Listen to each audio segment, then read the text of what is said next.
All right, what's up, everybody? We're live on Sunday afternoon to talk a little bit about Fantastic Four First Steps. Was it as good as everybody that we watched Wednesday on the main channel said that it was? You know, was it peak Marvel?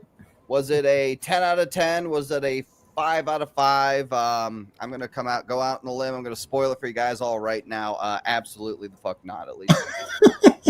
No. It greatly benefits from being directly after Jurassic World and Superman. They saved the best for last. I'll give them that. It's the whatever that is, the cheerleader effect or whatnot, where the women surround themselves with less attractive women. It's supposed to make them look hotter. It's basically that in the beer movie goggles. form. We've been drinking more and more. We've been getting drunker and drunker as we go along here, and the according to the shills, at least, the 4, the 5, the 6 out of 10 looks like a 10 out of 10. Apparently, that might be what's going on here. Anyway, so we got Sue Storm equals Thor, Star Wars Marvel purist, back, of course, to talk about this. How you doing, man? I'm doing all right. Yeah, I put this because in the comics, it's actually Thor's the first one to solo Galactus with the help of Ego, the Living Planet, which, you got the Kurt Russell version in Guardians 2. But yeah, so combined with a cosmic entity like Ego, it took that plus Mjolnir plus Thor to stop Galactus. But somehow Sue Storm now has the ability. Now people will cherry pick 2020 comics, 2018 comics. But with my channel, we always talk about the original source material, and J-Man right there above me has read all of the Jack Kirby, Stan Lee Fantastic Four comics more recently than I have. And yeah, I've confirmed with him Sue Storm was not that OP. And even when John Byrne kind of powered her up in the 80s and 90s, she wasn't that powerful either. So yeah, nice try, Marvel. Good shit. Welcome back, and welcome for the first time, J-Man, to the channel. How you doing, dude? Thank you. I'm doing fine. Thanks for having me on. I've been a long time admirer, and hopefully I can bring some value to tonight's discussion. So thank you for having me on.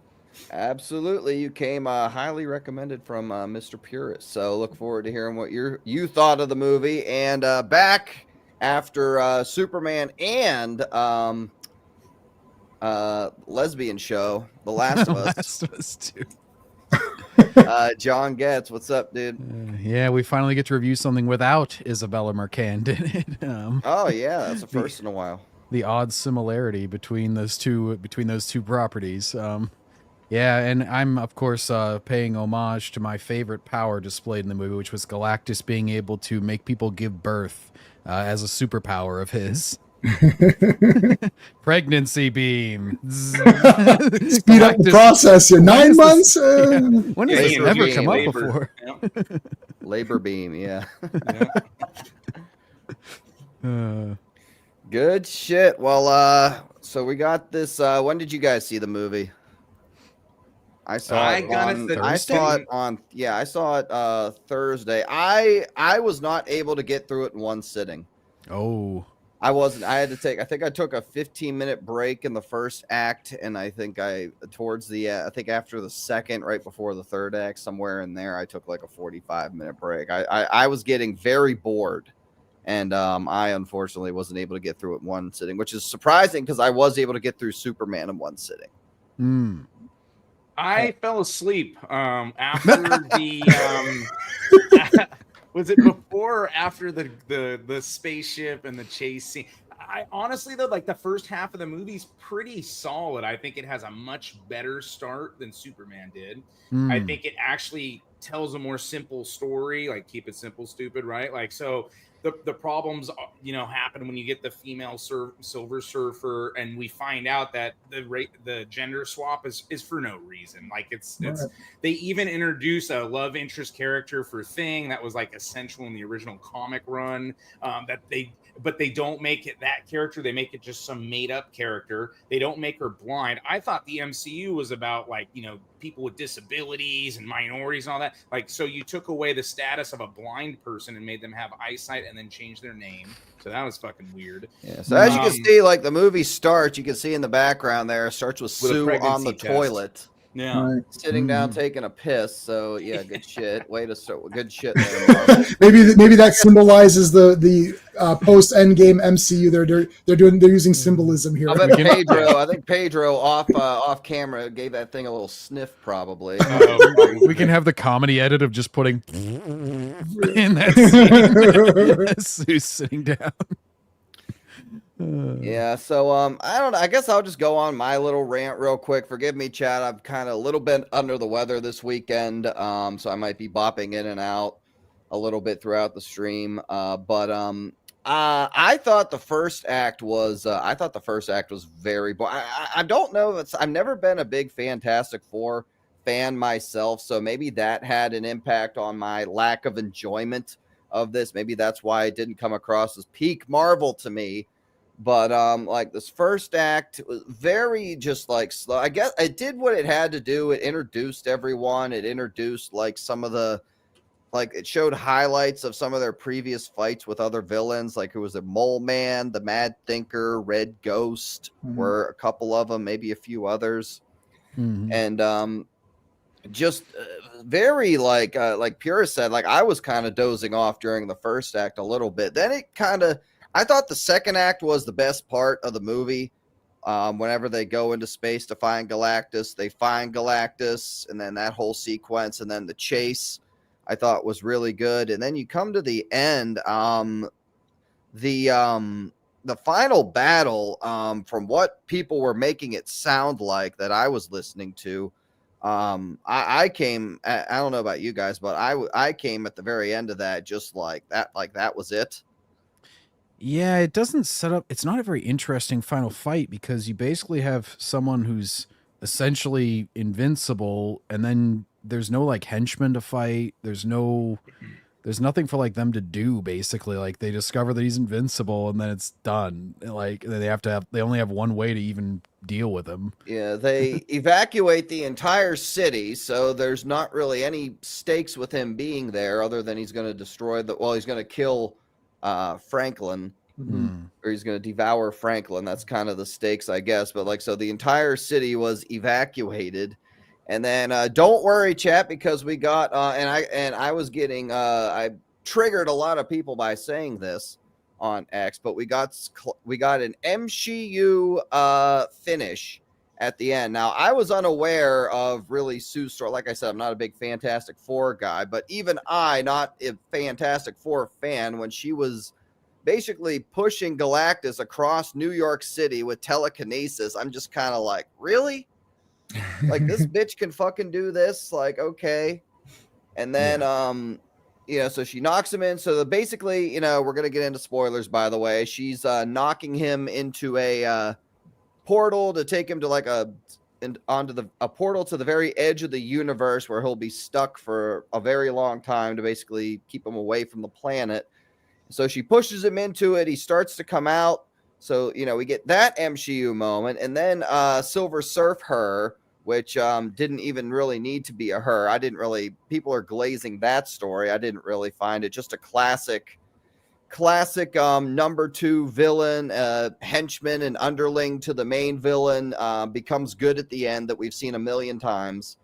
Johnny Storm's about to basically, sacrifice himself to take out Galactus, knock him back into the portal, but at the last minute, Silver Surf her knocks him out of the way, and then she knocks him through and goes in with him. And then, I don't know if you guys picked up on this, Sue Storm was basically Tony Stark at the end of Avengers 1, like laying there unconscious. So they, in a way, kind of ripped off that scene with Sue Storm. And then, they set the baby on her, and then she revives at the end. So it reminded me of that. Now, I don't know. I think that was probably on purpose, only we did it with a chick this time. But yeah, so yeah, really. And pretty mid, if you ask me. Like, my opinion of Superman as of late is kind of soured as time goes on. I originally think I gave it a 5 out of 10. I'm probably going to put that down to maybe like a 4 now. And I originally had this as like a 4.5 out of 10. Like, I'm probably either still there, maybe a 4.5 out of 10, somewhere in there.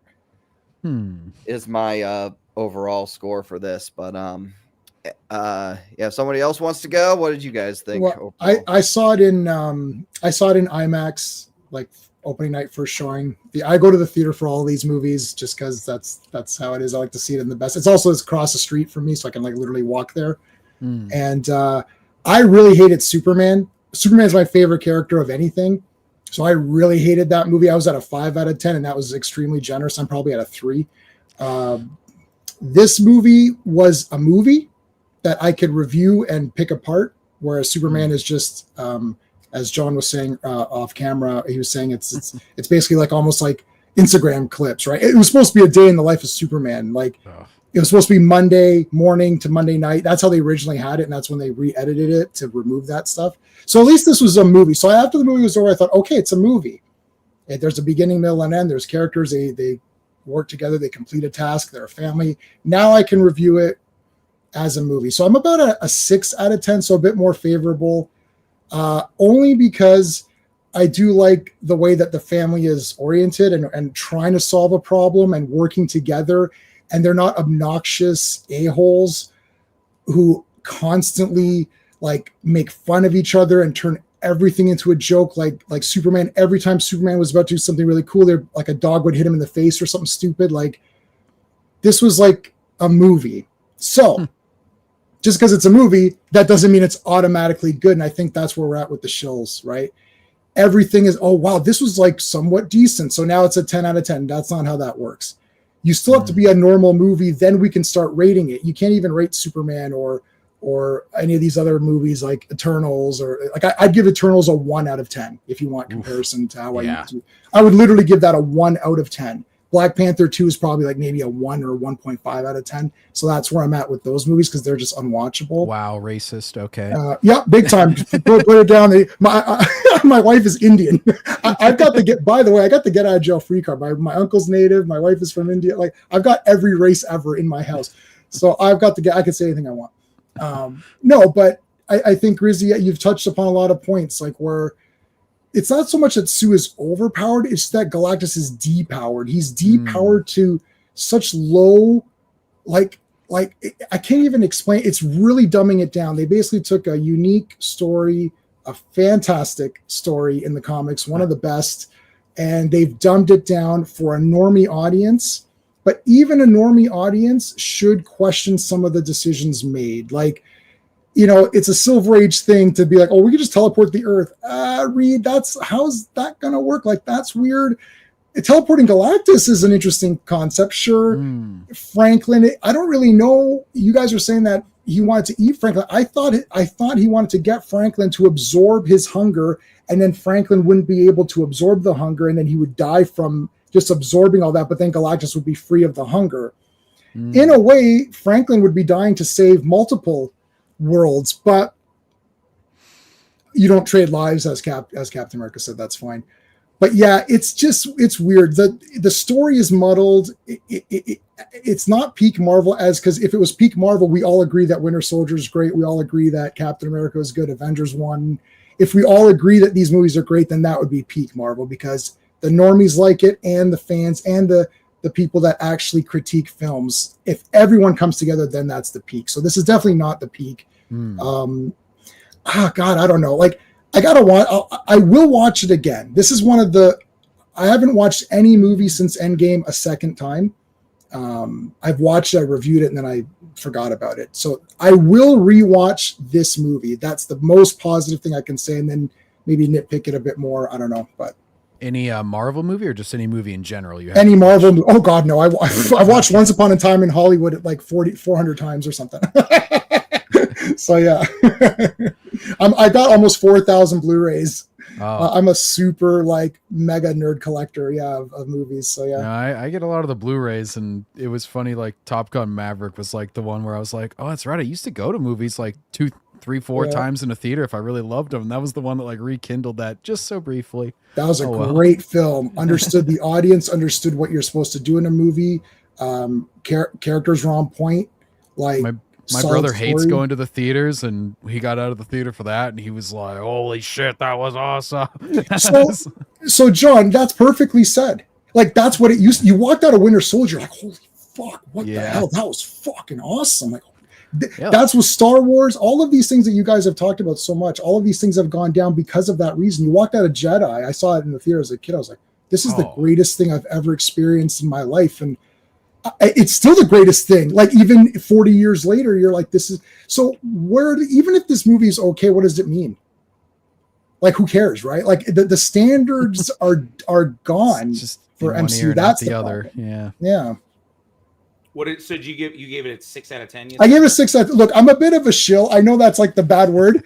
I'm a shill in the sense that I want to love all this. 7 out of 10 is the one that we really go in on people for. And 7 out of 10 is like they hated it. They like scale goes from 7 to 10 is their only scale. Well, you guys have pointed this out, and I've really enjoyed all of your content, and especially recently too.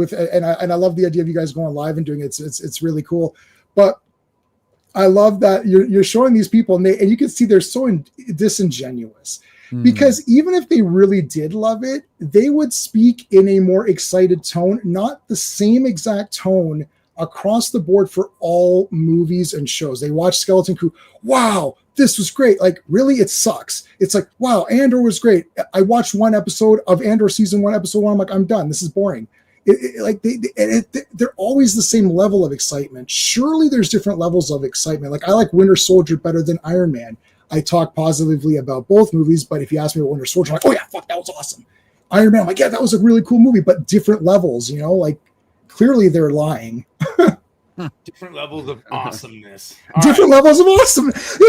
I walked out Iron Man 1. I went right to Toys R Us. So I'm in Canada. We have a Toys R Us. There's a Toys R Us across the street. I walked over to Toys R Us, and I bought every Iron Man toy I was like, I must buy. And I bought 3 Iron Man shirts, came back home. Let's break up the Iron Man comics. That's what happened, right?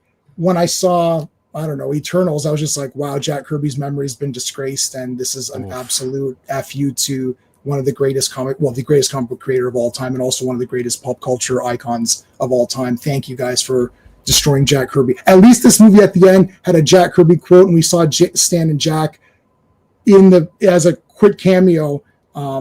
At least that's something. In a shop. Yeah, they had him in a shop too during one of the scenes. Yeah, it's like a comics. It's them because they're right in the comics. They're right in the comics. Art was on the wall and stuff. Yeah, that's kind. At least I could say, you know what? I can give a little point. Like, I'm a generous person. I'm not looking to get a 10 out of 10 every time. Mm-hmm. Like, a 6 out of 10 is fine. It's like I watched. I thought, hey, this is okay. Like. Superman, I threw up in the. They had to clean up on aisle 4. I threw up everywhere. This is the stupidest movie ever. I'm like, Superman's beat up the whole. Like, I didn't see. How come Mr. Terrific wasn't beat up? How come Hawkgirl wasn't beat up? How come Green Lantern? How come Hawkgirl wasn't beaten to a bloody pulp for 90 minutes of screen time? Right? No, I'm just picturing you like Team America throw up everywhere in the theater. Like that's a great movie. All right, I'm going to give my rant and then I'll let John go. So you guys know I'm hard on these fucking movies, right?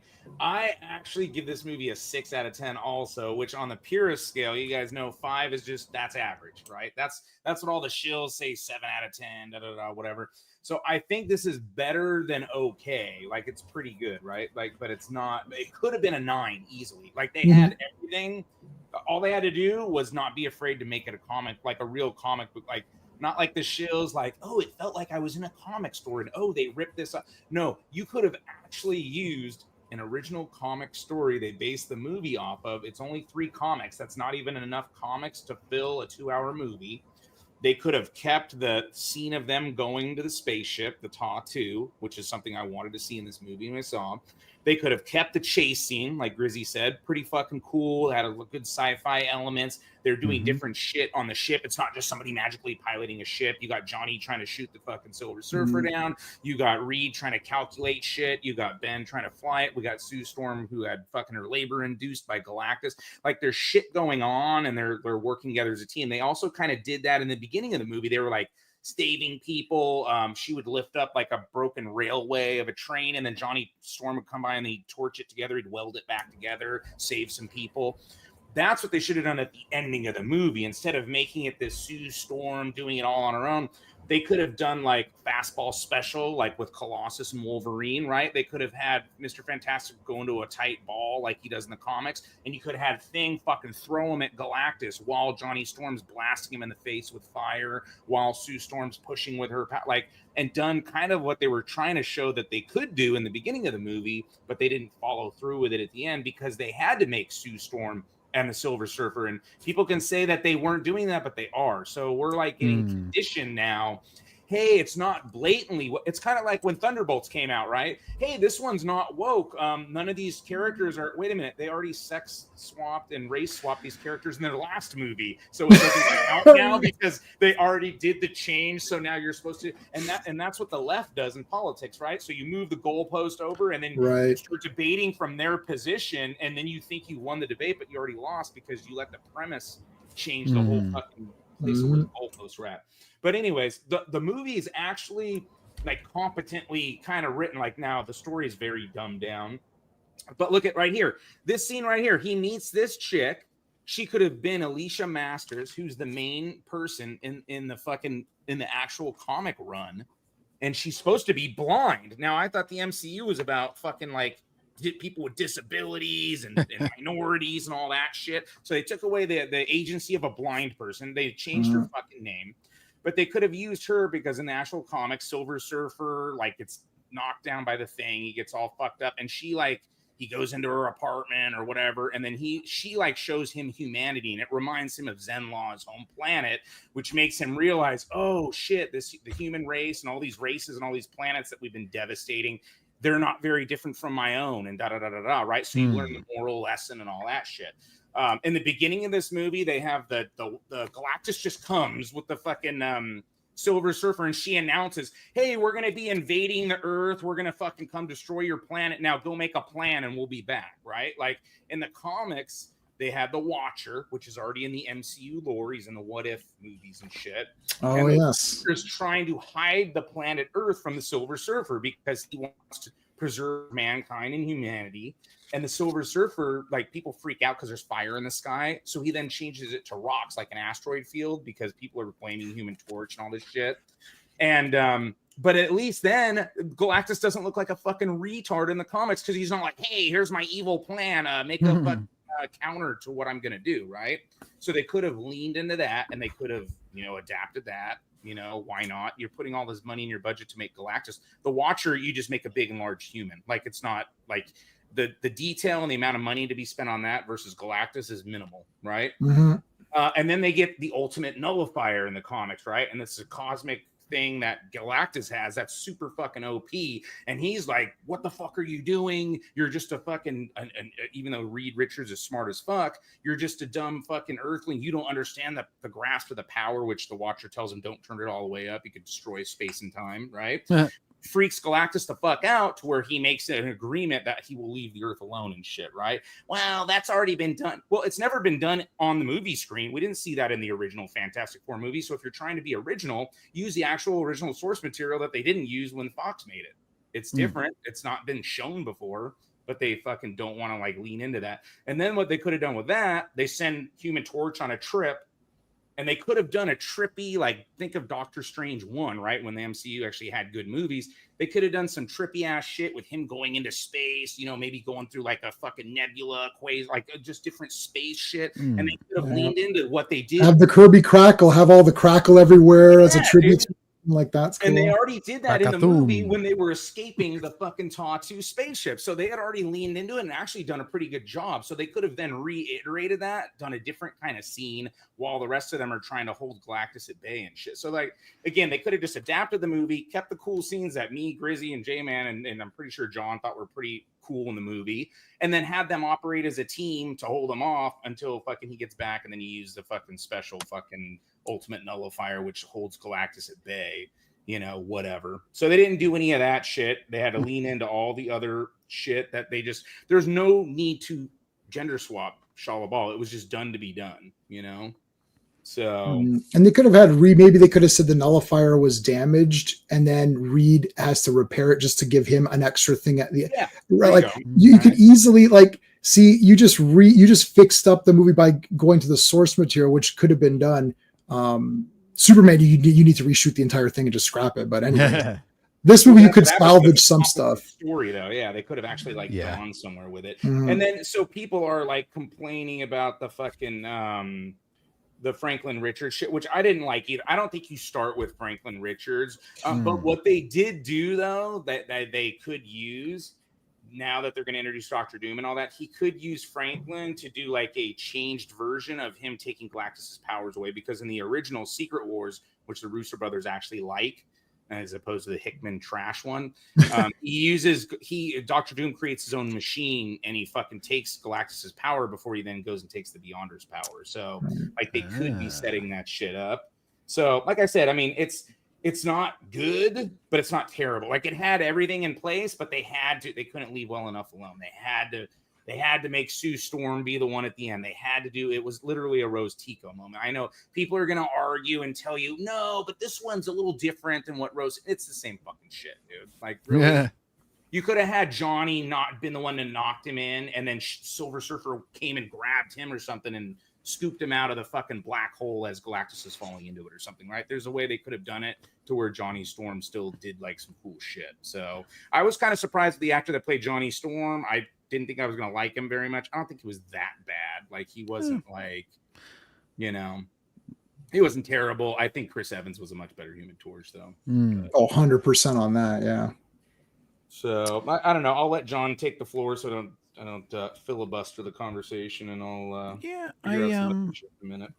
I think a lot of the actors, like the voice for Galactus was good. The basic like casting for stuff, aside from honestly Pedro, I was fairly in favor of like the Thing Johnny dynamic. Whether it's accurate to the comics or not, I won't pretend to know, but it seemed like they had some good banter. Where they were kind of shitting on each other like dudes do, and like having that little bit of a connection. And they actually did take time to establish that for a little bit before they got the plot going. Now, it was a little bit of a hard left turn when that did start going. This is kind of like, I'll do a sports analogy here, which who knows if that'll connect to this, who knows, but this is kind of like in the NBA, whenever you're fouling super hard to start a game or a series, and then you're counting on the refs not calling the lighter fouls later, because you've set the bar so high. Right. And it's sort of like what they're doing for movies now, where it's like shit. And then it's like, as soon as you do something that's like mediocre, they're just like, oh, it's the greatest thing ever. Oh my gosh. That's a long-term plan, because there's a lot of shit movies to get to that. That's a lot of fouls. Oh my God. To that bar. Yeah. It's the fucking bad boy Pistons. They're just throwing people down on the wood. And then they're like, oh, I only fouled him a little. But yeah, no, I'm kind of like, I don't like to get bogged down in minutia as far as like scores go. So I usually, no fractions, no decimals or anything. I'll just kind of throw it into a general category. I think like 3 out of 5 is usually just what I do for like an average or slightly above or slightly below kind of movie.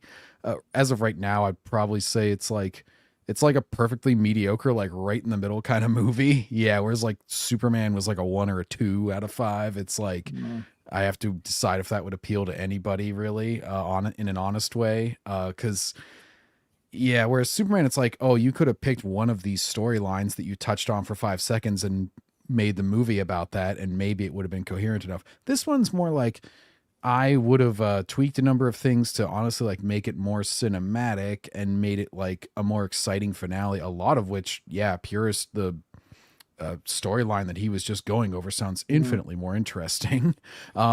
Somebody said like, oh, well, you couldn't have the male Silver Surfer because then Johnny would need to be gay. I'm like, well, no, you just take out that stupid romance subplot. Like that was honestly an unnecessary element that they didn't touch on enough that it felt like significant at the end for me.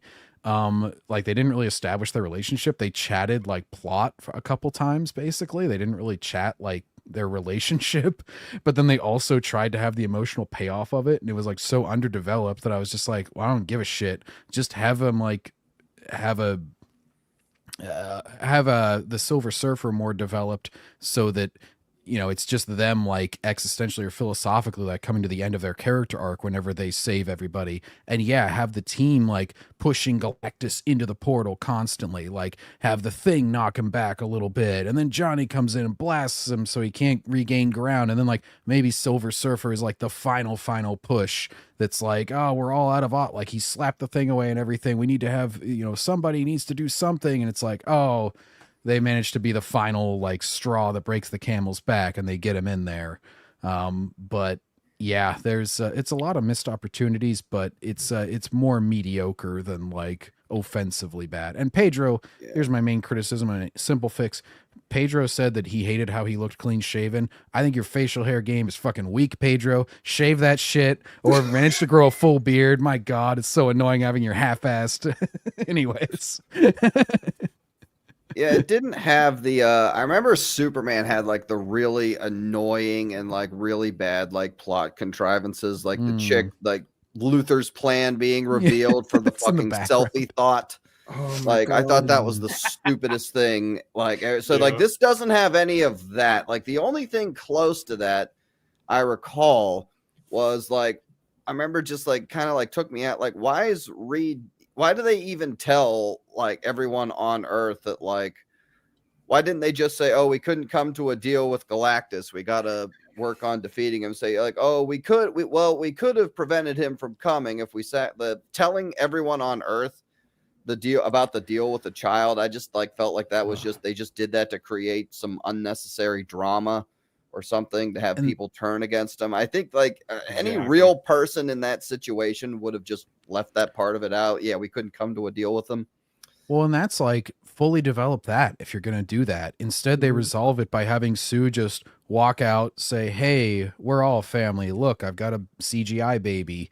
And they're like, oh, you know what? You're right. Yeah. It's like 100 people outside of their building. And they're like, you know what? Let's all go home, everybody. That conflict is resolved. Kind of, again, like Superman, it's like, oh, we need the people to hate the Fantastic Four for a little bit. And then she just comes out and gives a speech, I won't felt like that was way sacrifice my underplayed. child for the Earth, but I won't sacrifice the Earth for my child. And then the shills came in their pants. Well, it's so poetic. It makes no fucking sense. In the Silver Surfer movie, though, they did pay homage to the comics also, right? Because they had Sue Storm be Alicia Masters, basically, right? Like Sue Storm in that second movie was the one who brought out Norrin Radd's humanity. So again, you could now do the original source material, and you don't have to be like, well, we've already seen that. No, we haven't. We saw a changed version of the original source material that you could have actually leaned into again. Well, so they say they like to be different, but be different by being unique in the way that it actually, like, dude, Jack Kirby and Stan Lee are better than any writer you're going to find working for that's Disney, 100% Marvel, Disney, Star Wars. So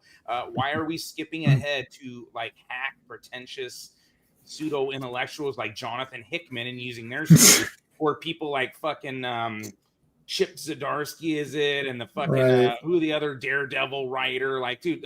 Charles. Oh God, there's so many of these. Soule, the creator or whatever. The Piss Saber Disney agenda, like fuck them. Like lean into these original badass, like Tolkien, right? You shouldn't do some shit Tolkien did in Lord of the Rings. You should do some new age writer who fucking sits at Starbucks. Like, this is when they say it happened in comic. If you want to piss me off, say it happened in comics. It happened in what comics? Like Superman was electric blue. He was electric blue for quite a long time. I've got toys of it. I've got, it's like he had a mullet. Do you want him to have a mullet in the movie? I don't understand what you're saying. Like Batman had a zebra outfit. Do you want the zebra? Well, I'll watch the zebra outfit. But like, yeah, it happened. What comics are you talking about? When I'm talking about it happened in comics, I'm talking about the creator of the thing. Like when you guys are doing your Star Wars stuff, you're talking about George Lucas stuff. Not it happened in this thing that no one cares about and sucked, right? Like, what are you taking from? Oh, this is 4 years, and interestingly enough, this movie's 4 years in, and it's about 4 years and a bit that the Galactus story actually happened in real time in the comics. Yep. It's 48, 49, 50. So that's actually kind of interesting, but they should have had Alicia Masters already there with Thing, and they have a pretty solid relationship. And then when the Silver Surfer appears, because it's established in that story that the Surfer so far hasn't really guided him to planets that have sentient life. There's been life there, but he hasn't really killed like human sentience. And the thing is, Surfer doesn't understand what it means. Like, it's just like, there's one point where Alicia presents him with some food. He's like, do you consume this? As you know, it's like, oh yeah, we eat this. And then he just goes like this. Transforms it into energy. It turns into energy. He's like, there. And she's like, yeah, but you've consumed the cup and the plate. And it's like, yeah, but it's all energy. And then when they touch, she kind of awakens a little bit of that spark of humanity. And he thinks, oh, maybe this is wrong. Perhaps this is not the right answer. And Galactus, he's been doing it for so long, but subconsciously, like you said, he's diverting them to planets with like non-sentient beings. Yeah. The Watcher's trying to hide planets with sentient beings because he doesn't want Earth getting wiped or universe is getting wiped out. Right. So yeah, there's a reason for like all of it and shit. It's like actually a lot smart. People are like, well, those are so dumbed down. Well, yeah, but they're not really if you think about it. It covers all the fucking problems that you get when people, like I said, are pretentious and pseudo-intellectual and think they're fucking so smart, but they add so much bullshit minutia to it that there's no way to actually make a coherent story out of it. You know? Yeah, you've removed too many. You remove one domino piece, and all of a sudden you lost. So if you've got all your dominoes, you remove this piece, everything here now falls, and unfortunately, you lost the heart and soul of that story. Maybe they shouldn't have done it. Maybe it was MCU pressure. Like, you know, you can't have Doom. You can't have these guys. We don't want Red Ghost because it's, you know, it's a communist thing, or like, I don't know. Maybe they don't want all this. So just have this crap in it. But like, I don't know. You change too much for the nerds to fully accept it. Like, maybe it's a normie movie, and as a normie movie, people can be like, oh, I thought that was kind of cool and all that. So I don't know. I don't see why you need to change it. If someone doesn't know the story, there's no need to change it because they don't know it anyways. Right? They don't know anyway, so who cares? Like, they're constantly on Twitter, like this guy for some reason, he only thinks that Marvel through a certain time. Yeah, and at the certain time, I have full disclosure at the beginning of every fucking live stream I do. The period of time is 1997, which they retcon later. That's when there was actually full-on established continuity, right? They weren't doing reboots, rehashes. Like they would do continuity cleanups, or they would modernize, quote unquote, a story, like in a lot different way, like John Byrne would do the greatest hits story, like the one we got like for the MCU, right? But he didn't completely upend his fucking origin. He just kind of changed who the Mandarin was. They got rid of the Fu Manchu shit because of modern, like, you know, I love Fu Manchu, whatever, right?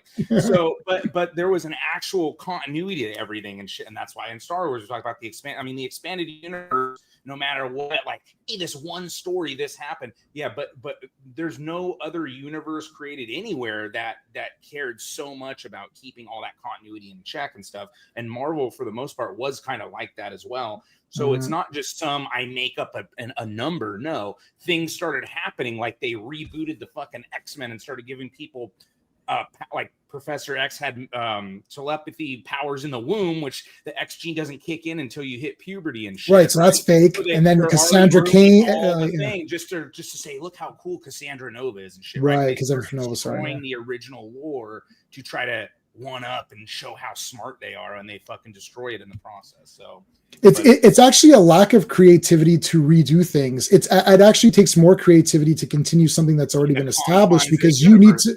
Yeah, you need to bring your spin, but also keep it. So it's, if I just say to you, write any story you want, it's okay, I'll write a story. What if I say write a story, but it has to be 5 pages exactly? It can't be 4 pages. It can't be 6 pages. It needs to be 5. That's tougher. And then if I say 5 pages, but it has to involve this, that's tougher. So it's less creative to just say, I'll make up anything I want, and then say it's an alternate universe. And that's the get out of jail free card to say, well, this isn't 616. I don't remember what they said. We saw it in the beginning of the stream, 838 or something, or whatever they said. 828 because Jack 828.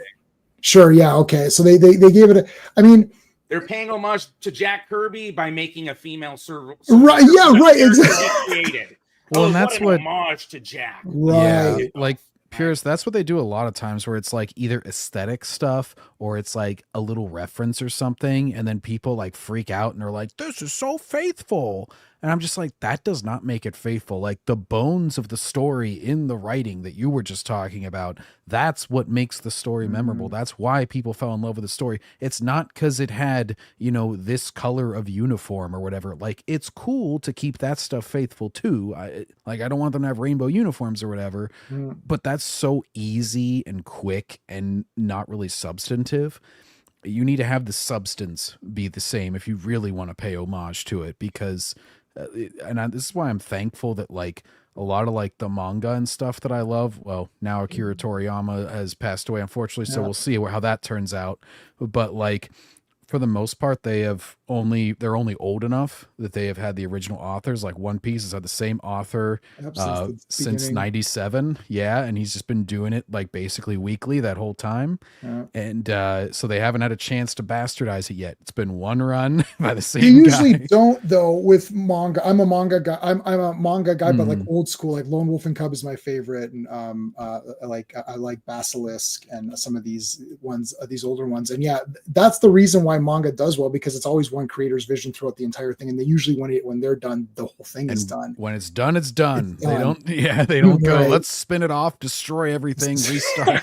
Well, it was fine, as Purist was saying, for decades and decades though. Like people continued it on, and you know what happened was the guys that continued it on were worshipers of these guys. Like these guys that came on were saying, oh yeah, Jack Kirby's the best, no way am I better than Jack Kirby, I bow to Jack Kirby, but I'm going to try my best to continue it on. I love Stan Lee, he's a great man, I'm going to try to continue it on in the best way that I can and honor his stuff that way. So I can ask you this question to everybody: would you rather have an accurate looking Fantastic Four 1 comic cover with Giganto coming out of the ground, or would you rather have a powered up proper Galactus in the last act of the film? Like, what is the difference if you visually, as you said, pay homage to one cover? Oh, look, it's number one. And here's the other thing too: the people that the shills that you guys show on your clip streams and you say, here's the shills, those guys haven't read any of these comics. So what are they getting excited about? They're dropping their pants saying, this is great. It's like, okay, did you read that comic? If so, hold it up. Fucking hold it up in front of the screen and say, here's the comic, or anything. They don't have any, they don't actually care. It's just a fake way to try to connect to the fans and try to be like, look, I'm a fan just like you. It's Giganto. Isn't that cool? No, it's not. I don't care. And even if they have them, some sort of knowledge, it's like their loyalty to Hollywood and to their access takes precedent over that. Yeah, because I know like a Koi Jandro knows a lot of comics. That's what I was gonna say. Yeah, a lot of these people, like not all of them, but like a lot of them do watch or read. Like we see that in Disney Star Wars as well. Like a lot of these people like have like Ku Klux Katarn and a guy who loves fake Star Wars. You know, you look at these guys. And like they've read the expanded universe, they know the expanded universe, and then they see this everything Disney's done to it, and they just accept it, and they think that it's great, and it's just it's bullshit because they just want their fucking access. So it's like a multitude of things, but yes, there are these other ones that like are just NPC tourist fans that come in here and just come in and say that it's great because they liked it. And this whole scene right here was cool as fuck, but this should be the standard. Yeah. This shouldn't be the this was a really good this was where I was really getting invested. Yeah, this is what it should have, and that's what I remember. Like before this, when we were doing the trailers, I said the Galactus factor. That's going to determine whether this movie does really well or not, right? Because people will put aside the woke shit and all that if they did. The problem is they didn't do enough Galactus, and they should have done. I wanted to see him come down to Earth, hook up his fucking machine and start draining the fucking energy from the Earth. Meanwhile, things breaking one of them and fucking like that's what they did in the comics too, right? But it makes it fucking cool, dude. Instead of he comes, he touches some dirt, he walks around, he finds Franklin, and then he walks around some more. Like that's not he like what sniffs the pine tree. He doesn't eat. He doesn't eat it. They got rid of the Punisher. Remember that character, Purist? I'm gonna see if I can find him on my. The Punisher was this machine because Thing kept busting up the machines. And then Galactus is like, okay, you're busting my shit up. So there's a character called the Punisher. The Punisher is like a robot and shit that comes down and starts fucking them all up, dude. No, it's not. Oh, here it is. I found him. Let me see if I can get a good picture of him. So it's like these. He's like this little. I don't know if you can see him. He's like a little. There he is. That little purple guy. That little midget, fucking midget representation too, dude. They fucked over the midget. They could have got Peter Dinklage. That guy was so again another little and then actually that would have added this is the by the way, this is the pregnancy beam right here. He looks at her and she goes into labor. Here I'll move it back so you guys can see it. It's always a joke with Dragon Ball. In one scene, Piccolo shoots and he goes close beam in the abridged version, and he like makes clothes by shooting someone with a beam. And this kind of like reminded me of that, where it's just like I feel like Reed could have just turned to him afterwards and be like, the fuck kind of power is that, Galactus? He's just like, oh, that's my birth beam, bro. Well, see, Galactus can do any. This is the thing. Galactus, there's inconsistencies. This is where the nerds pop in. Hey, wait a minute. Galactus is very powerful. He cannot get pushed by anybody, even though you can say, well, maybe the thing's trying to. No. Nobody can go and push that guy. Like, that's not a thing that happens. Galactus basically agrees to trade the ultimate nullifier and go away. And then he removes the ability of the surfer to go through the cosmos. And that's the surfer's punishment for betraying him. Exactly. So like physical might has no effect on him. Or like I said, or a god who uses equipment given to him by Ego, another celestial being, is able to stop Galactus. But we're talking like power scaling up like massively, right? I mean, that's right. Like Thanos is nothing. Like okay, Thanos with Infinity. Thanos doesn't need the gauntlet. Everyone's always like with the gauntlet. Thanos fucks people out without the Infinity Gauntlet. Even without the Infinity, but he can't beat Galactus. Fucking laser beams. He does all kinds of cool shit though. Like they totally powered him too. They made it more realistic the way they did it for him. Like at least he was like really smart. That's another thing. People think he's not as smart as Doctor. He's like just as smart, really, because he has like cosmic awareness and shit. But yeah, like this. So this scene was kind of in this scene too. Look, so Sue's the one that's got to take her out. She knocks right into Thing, knocks him out. It's actually Thing that knocks the Silver Surfer down. Yes. In the comics, instead we got female Silver Surfer, her knocking the Thing out, and then Sue's the only one that could stop her because she took the rest of the team out. Whole scene though, the whole forgive that. Yeah, the whole space trip and everything, and that scene just reminded me of it because Sue's got her massive baby bump the whole time. And I did not like that they just like, for no reason, they're just like, oh, we got to take Sue on a space mission with us. I'm like, she would never have gone pregnant. Reed pregnant would chicks aren't supposed to go on ladders. They're not. I know this is this like Silver Age. I do like some of the Silver Age kookiness of random like let's teleport the planet. That's not a thing you can do. It's easy to fix. I mean, you either have her be earlier in the pregnancy, so then whenever you go back, it's like, oh, Galactus is trying to come right at the birth or something, so you get a few months to plan for him or whatever. Or you have her have already given birth, and he can say like he'll like detect it though and be like, oh, your baby that you just had is blah blah blah. And so like there's a number of ways where you don't have to have this, because it just looked ridiculous too. In any of the action sequences, she's got this massive hump on her, and it's like you're reminded that like, oh yeah, it reminded me of Last of Us 2, the game, where they have this. The one chick that's going on patrol is in like the zombie apocalypse is like jumping and slamming her belly against metal crates and shit as she's like trying to climb shit. And it just like was laughable looking. Yeah, so and I like the way they did faster than light travel, right? Because that's like that's like the Marvel hyperspace. We'd actually just talked about it when I made my video about Filoni plagiarizing the Purgle from the Conti from the X-Men stories and shit. But that's what they was used, faster than light travel. Like, and you only had like Silver Surfer could travel that fast, and then you had the Shi'ar Empire, the Kree, the Skrull. That's it. Yeah. Like most other civilizations couldn't do it. But yeah, so that's kind of cool that they showed it. They had the fucking laser beam bending. Like, so they had their own like concepts of science in it to make it sci-fi, because a lot of the Fantastic Four comics are very like sci-fi and shit. So that whole sequence was cool. Yeah. Like you're doing a little bit of Star Wars. Yeah. Star Wars scene, right? Yeah, it kind of felt a little Guardians of the Galaxy a bit. Yeah.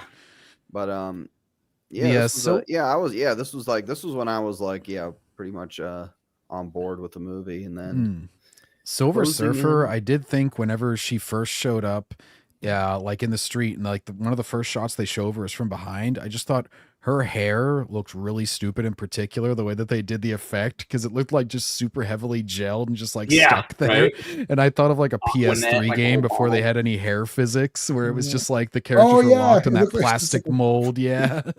Why didn't they just make her bald? See, again, they're so married to this concept. Oh, it's got to be a woman, so we have to make her look feminine. Well, if you made her bald, I mean, why would she have hair? Like, why would the hair get turned into? And then how did she have this kid? It's so random.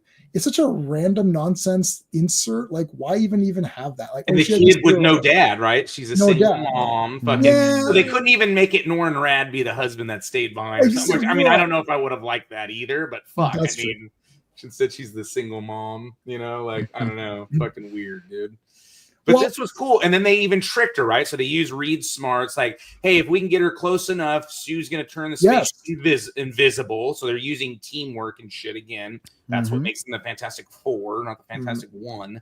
And they get her close enough to where she flies by the ship, and she gets close enough into the heart of the black hole that he calculates it's going to take her a month to get back. And then magically they get back using faster than light travel to Earth in 1 month, which basically tells the audience, okay, this bitch just got out of the fucking black hole, so she still has to go back to Galactus, and then that gives them time to prepare and all that. Guess shit. they packed baby food just in case, since they had a month with a baby on that ship that they That's weren't true. planning Yeah. for. Franklin Richards is like overpowered to anything. He can like warp reality and stuff. Like it's like he can make anything. He's crazy. Yeah, that's why it's weird to start off with him. But then, again, I think they're going to use it for Secret Wars, because I think the Russos do want to make it as much original Secret Wars as they can, even though they know Kevin Feige and all the MCU people want to make it as much Jonathan Hickman Secret Wars as possible. Which that's going to be like an internal struggle. So, well, and Reed, guys, go ahead. I was just going to say, what do you guys think of this MCU reboot that's supposedly happening at Secret Wars? So here's the thing. Everyone knew like that could be a possibility. I've always said, and again, I'm not, I fucking rip on people with the hopium, but opposed to Star Wars, like Marvel really could reset with the fucking X-Men, bro. Like they can, obviously Fox had a whole fucking universe based off the X-Men, but they can combo up Captain America and Wolverine, fucking Spider-Man and Wolverine. Like there's things they could do that's super interesting. For one, the Thunderbolts guy, Jack Schreier, Jake, whatever his fucking name, I would fire him immediately, especially after like, even if the numbers aren't going to be great on this movie, the guy Shackman that directed this also directed WandaVision. And you could say what you want about WandaVision. Again, that story, if they would have just leaned into the actual source material, Wanda gets possessed by Chthon. Now she's redeemable, right? Like they could have used the actual real story with Mephisto and all that. Then that is by far the best of all the MCU shows, in my opinion. WandaVision in the Hex. Like the outside the Hex shit with Darcy and all that, Jimmy Woo, that shit was all fucking trash, right? But the creepiness, the sitcom idea, the originality, and it was the same director doing that as this retro futuristic shit in this. And I think he also directed some season 6 Game of Thrones shit. So I would say he's like heaven. He's way fucking more talented as a director than the fucking Thunderbolts movie, right? I mean, not even close. But they're not going to do it because they've already announced it. Everyone was jerking the guy off because the Thunderbolts. Oh, look at it, it's so dark. A big group hug at the end. But yeah, I mean, to answer your question, like they could actually probably turn it around with a reboot with Secret Wars, but they won't because they're not going to do like what's required, right? Like get rid of all this crap. Like again, this movie, I think, fine. You combine the actual real comic story, you kept cool shit like this chase scene in the tattoo. And I think it could have been a 9 out of 10, but they didn't want to do it because we got to check this box, do that. Yeah, like, are they going to drop the fucking, what's her name? Fucking Miss Marvel, like the whole thing they're setting up with her for a reboot, like, are they just going to drop these things? She's the original mutant, yeah. Yeah, they're going to drop all the other shit that they've set up and everything. Like, I'm assuming maybe they will. Maybe they're just saying fuck it, but So J-Man, I don't know if you've how much you've kept up with all the TV shows and everything. For Marvel, I've seen I watched the first 3 Ironhearts and I watched episode 4. I just couldn't stomach it, so I stopped. But everything else I've seen, I think I've seen every Marvel thing. So so just because I know you know the comics so much, I haven't really gotten your input on this, but it's MCU related. The Miss Marvel, Kamala Khan, being the original mutant that they teased at the end of her series. So I don't like any of that. So oddly, if you want to hear something really crazy, Iman Vellani lives like 20 minutes away from me. So I've actually met her like at the comic shop. Yeah. So she actually goes to like a comic shop. Wow. That's like, yeah. So I got a picture with her. I was like, hey. Yeah. So oddly enough, they've ruined Captain Marvel and Ms. Marvel. They've ruined that whole thing. Ms. Marvel was a bad character from the comics, and they didn't do anything with that character. It's all bad. I've read her series as much as I can, and she's written some of the comics, and I've read her comics. I don't like any of it. It's all a bunch of crap. I'm not a fan of passing mantles around in general at all, whether that's Spider-Man or even Robin.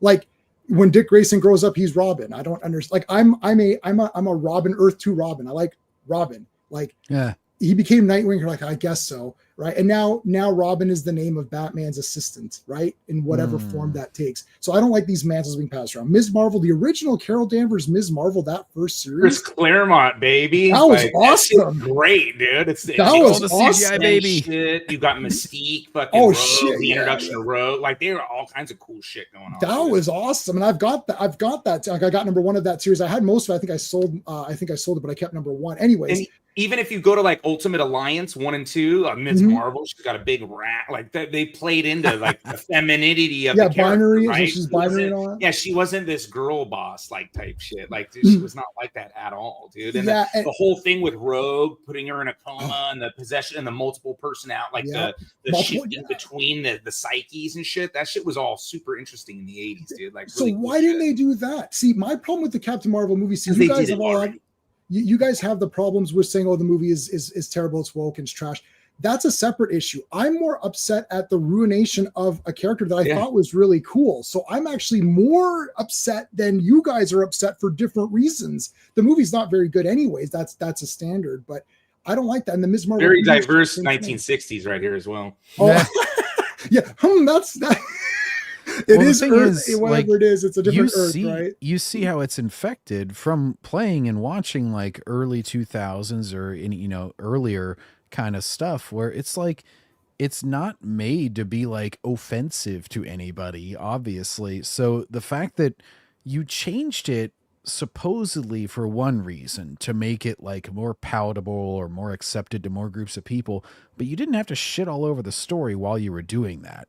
I always bring up the example of fucking Blade. I'm like, I grew up in the least diverse area ever in Western PA. We had 200 something kids in our graduating class. There was like one that was not white. And you know what everybody loved in the late 90s and early 2000s was Blade. Nobody talked about, oh, geez, he's a black guy. I don't know if I can like him. He doesn't look like me. We just like did not give a shit. Obviously, we saw what color he was. We just didn't talk. The movies didn't fucking harp on it or like hire based on that or anything like that. It was just like, this is what the character is. So we're going to do the character. The Blade movies are like an anomaly, dude. Sorry to cut you off, Jay, man. The first movie is very comic accurate. Like they changed the setting. It's New York, not London, right? But it's very the whole Deacon Frost. Like it's super comic accurate. The second movie is not comic accurate at fucking all. They made all that shit up. That was Guillermo del Toro, right? Yeah. And the third movie is a mix of being source accurate and making shit up. And it was the fucking worst one out of all of them. Yeah. It's a weird fucking like example and shit, but yeah, like even the third Blade movie, like that's better than probably like most of this MCU shit from Phase for sure. Like just Jessica Biel and like the physical shape she got in for that movie. I mean, that's off, very good job, very well. And Ryan Reynolds, Ryan Reynolds is Hannibal King and shit. I don't know. They're incapable. They're incapable of making it good. Like I know we're speculating on perhaps maybe Doomsday is going to do something. It's not, because they are actually they're not capable of making a great film in general, or at least most of them aren't. But even beside the point, they don't understand what made it cool because they weren't fans anyways. You need to be multiple things to do these kinds of pictures. You need to be a fan of the source material and qualified and talented enough to make the thing. If we'll use George Lucas, you guys are a Star Wars primarily channel. Star Wars, you go back to George Lucas. Had he made Flash Gordon, none of us would be here or talking about anything. That's a bit crazy if you think back to actually think that for a second.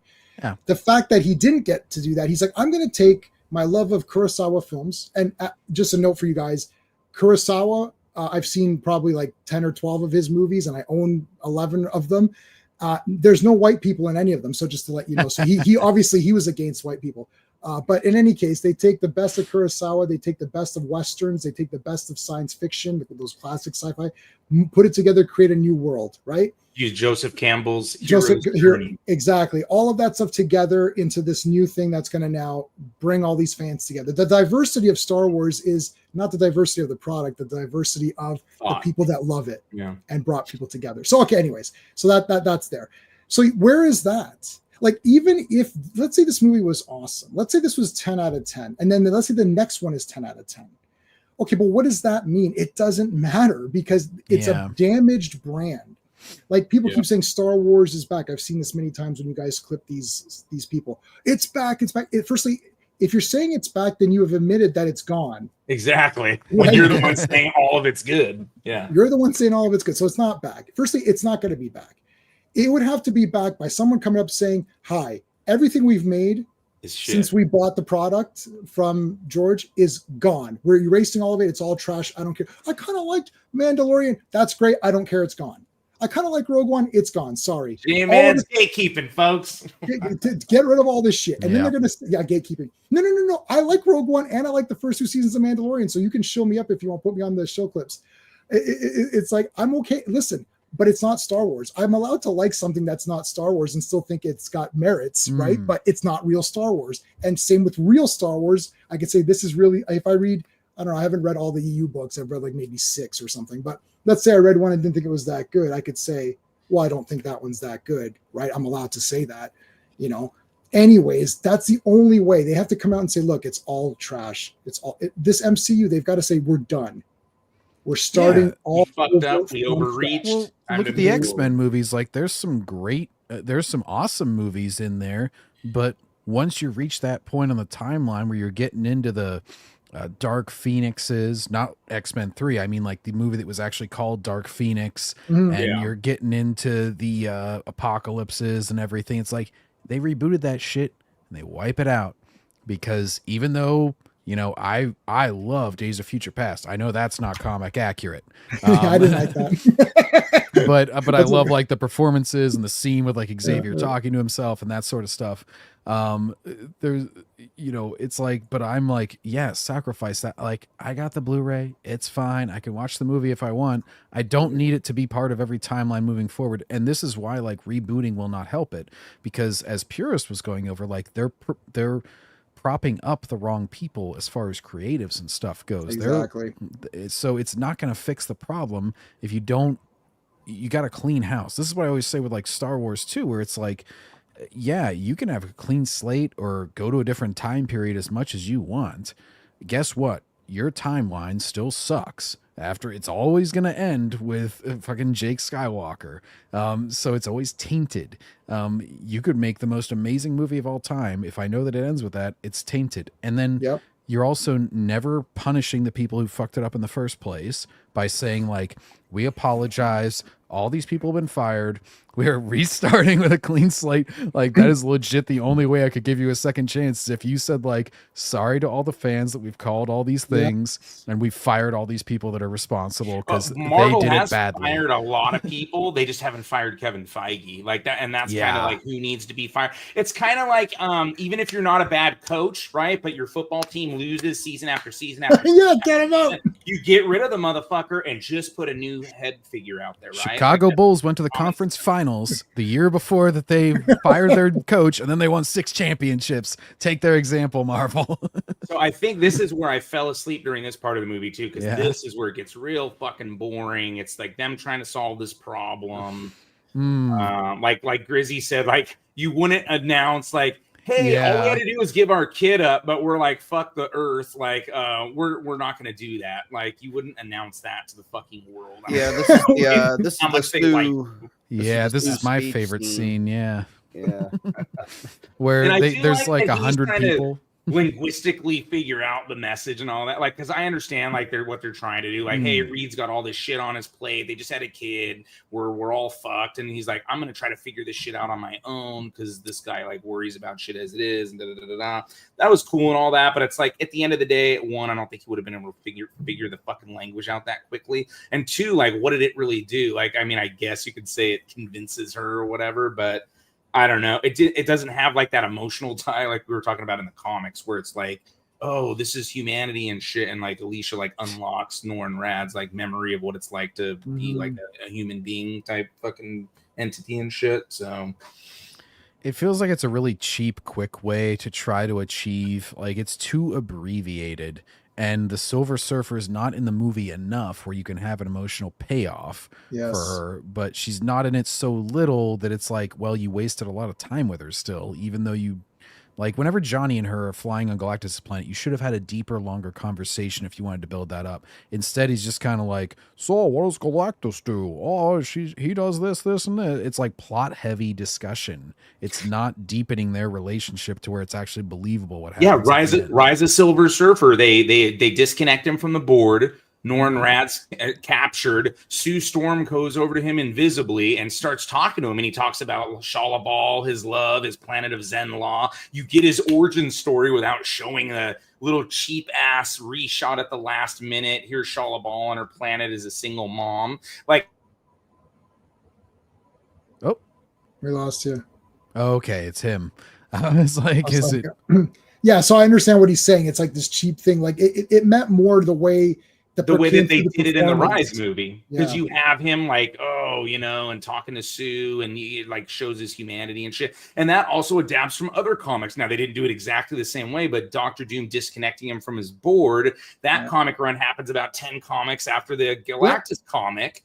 And it's different with him. I like the way they do it in the comics better as well. But at least that's more of an homage to the comics, because they're actually using the shit, but then they're kind of changing it up a little bit. But that's more of an homage than, hey, look, we named the ship Excelsior. That's something Stan Lee used to say. Okay. Hey, we named it Excelsior, but we're not going to use Stan Lee's story, right? Right. It's more homage to put a name of a saying on a ship than to fucking use the actual story that he wrote, right?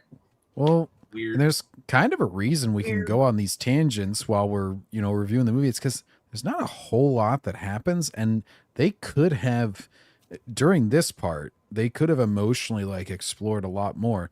Like, this is pretty much this conflict resolved. Like, they don't have any more of Earthlings having reservations about how the Fantastic Four are making decisions for them and all that sort of stuff. And Purist, as far as the Silver Surfer example goes, I can believe that, because if he sees Jessica Alba, he's like, she's way too hot to let Galactus eat. I better, I better try and save this planet, bro. Humanity's sprung up pretty quick, right? I don't think they have confidence in they don't have. Firstly, they're afraid. They're afraid of the source material. They're afraid to lean in on. Like I said with WandaVision, that show could have been fucking really good, dude. They were afraid to do Master Pandemonium with like demon fucking hands and shit. Like there's so much cool shit, but instead let's do Darcy and have her like joke around with Jimmy Woo and the fucking Hex and like it's nonsense. Like stupid shit, man. As a fan of like old school TV, I'm with you. I loved those first couple episodes. Like some people called them boring and stuff, and I'm like, no, this is like really good craftsmanship. Like they really recreated not only the look but also the humor of these eras. Like at the writing level, it was actually being clever too, in that it was making the same jokes that like a 1950s sitcom would, and establishing the same sort of relationships down to like the twin beds and shit. Like, and you could tell they were having fun. Elizabeth Olsen was having fun. Like you could tell, like she was having fun. Catherine Hahn, like you could tell they really liked the roles. They were fucking like, I don't know, man. I feel like there was a lot of missed potential. I still think it's probably the best out of all the Marvel shows, but again, when you took away the possession and you made Wanda just doing it selfishly, you ruined her whole character. She's not redeemable. She's a fucking bitch. Like in the comics, there was a reason, and she was possessed, and then fucking they break the possession and all that, so then she can correct the fucking issue, and you could still like her as a fucking character. Purist, that's pretty sexist of you. They will never understand what she sacrificed for them. How could you say that? It's actually worse though. They keep saying that these things are sexist, but actually it's what you're doing is, because everything that they do is geared towards the sex or the gender or the race, and that's the way that they perceive that gender or race. Like you talked about Blade earlier. You know why Blade was awesome? Because Wesley Snipes is fucking awesome and kicks the shit out of people. That's why it's awesome. He's not complaining about rights. Yeah. It's like I always make the joke, like he'd be like, "Yo, Whistler, you'll never understand the struggles that I go through. Right, exactly. How dare you try to lecture to me?" Right. And Whistler's not even in the comics. You know where Whistler comes from? The Spider-Man animated show, dude. And then they put him in the comics after the fact because it became so popular, the character and shit. So wow, he's cool. oh my God, they changed it. Like, I don't care. But the closer you, like Zack Snyder, right? Oh, a lot of people don't like Zack Snyder, right? Man of Steel. I touted Man of Steel when we did our Superman review. You know what else Zack Snyder did? 300. You know who they got to do the 300 movie? Frank Miller, the one who wrote the fucking story, right? And they adapted the story, and it was comic accurate. And what do you know? That's probably, most people would say, one of Snyder's best works, because he didn't fuck around. They used the actual source material. I think Zack Snyder, as a, if we're going to call it copy and paster, is like visual director. Visual, like I saw 300 3 times in the theater. So yeah, I'm gonna say I liked it. But I read the comic. I've got the comic, like it's like right over there. And it's exact. And they added the stuff with Gorgo, the Queen. He added a couple of scenes with the Queen to make her a little bit more of a character. But otherwise, it's exact. Watchmen up until the last act is pretty damn close, like 3.5 hours, the full version. I know that the squid is not there, but reading that back then, I was completely confused. I thought Watchmen sucked. I have the original issues. I was like, what is this squid? What is happening in this? I was like, this is weird. I've read it several times, so I understand. But like not having the squid, I was like, they're not going to have the squid, right? So I will say, as far as Zack Snyder's visuals go, and I know we're off subject now, but he did have a different cinematographer than, like, he does his own cinematography, I think, for like Rebel Moon and stuff. So I think he had somebody else working with him that helped a lot with those visuals. But yeah, he's very good at adapting. The quality's definitely declined, yeah, for sure. So I did like too, they did all the analog shit too, right? So yes. Yeah, the set design. And I think Pierce might have cut out. I think he was gonna, but yeah, the set design and everything. Like he was just saying, like Herbie having the little VHS tape pop out of his head. That was really cool. Yeah, yeah, it's probably Betamax, because it's like it looked like a bigger tape. It was we used to use beta tapes. I used to work at a TV studio. We still used beta tapes up until like 2000 or something. Well, it could fit more, right? You could fit and you could stop, and you can pause and record and stop and play. And remember in a VHS tape, you'd stop and it'd be like a 1 second rewind, or like it would go back a second. Well, you could hit rewind and it would go slow, and then you would hit stop and rewind and it would go a little faster. Right. But at least this movie, I'll give it credit for a visual aesthetic that they chose. Yes. They're like, let's put this into the 60s. Let's visually fit it in. We'll do the analog stuff, as you're saying. It's not like all of those MCU movies that we've talked about that are the poor quality ones. They're just like the same blandness. The nano machines, where it's just like things just materialize and they disappear because we don't want to make anything mechanical. I hate that. Like it's like it's like, what is this? Like, why is your? Remember when it was a helmet? Remember when guys just had helmets? Dude, Iron Man 1, that was so cool. Whenever you watch the Iron Man sequences where he's suiting up before the nano machines, it's so much cooler than the ones after the nano machines where shit just materializes. Yeah.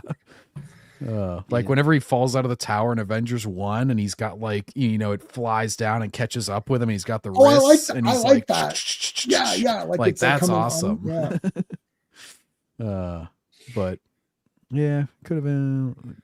So the Reed talking to Franklin shit, like, I don't know, man. A lot of this shit was like really fucking boring too. Like, I know what they're trying to like convey with this. Like, I'm taking my work too seriously, and I'm just like, thank God that's not a real baby being held by Pedro. That kid's gonna be fucked up for life. Pedro, keep your hands off these. These are the swimsuit areas, Pedro. You stay away from those. You understand? Yeah, like it kind of looked like he like right there just like sniffed his ass or something. He did. He checked to see if he had to. He did sniff it. What do you guys? Like, anyone else that's fine, but Pedro, like, nah.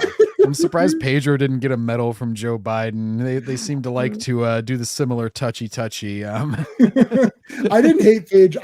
I didn't hate him in this movie. I don't like him in general, and I definitely not in his real life persona. But he didn't really. I don't know. Again, it might be just because I'm not a big Fantastic Four. Watcher. Like, I think I watched the first one from the 2000s, Chris Evans. I didn't watch the second one, and I didn't watch I was told not to watch the 2015 one. That's that was terrible. Fan four stick, dude. And well, Pierce can answer this too, and John also in the second the Rise of the Surfer, Lawrence Fishburne as the voice, and then teaming up with Doug Jones as like I guess the body. That was all, like, say what It you want was about awesome. that movie, Yeah. but wasn't Yes. that was incredible. Like, I was like, wow, I love the Silver Surfer. And I couldn't believe I saw him in life exactly as what I thought he would be. That is a godly kind of like, it was the perfect voice, voice man. It's casting. Just like yeah. Vader with David Yeah. Prowse and James Earl Jones. Exactly.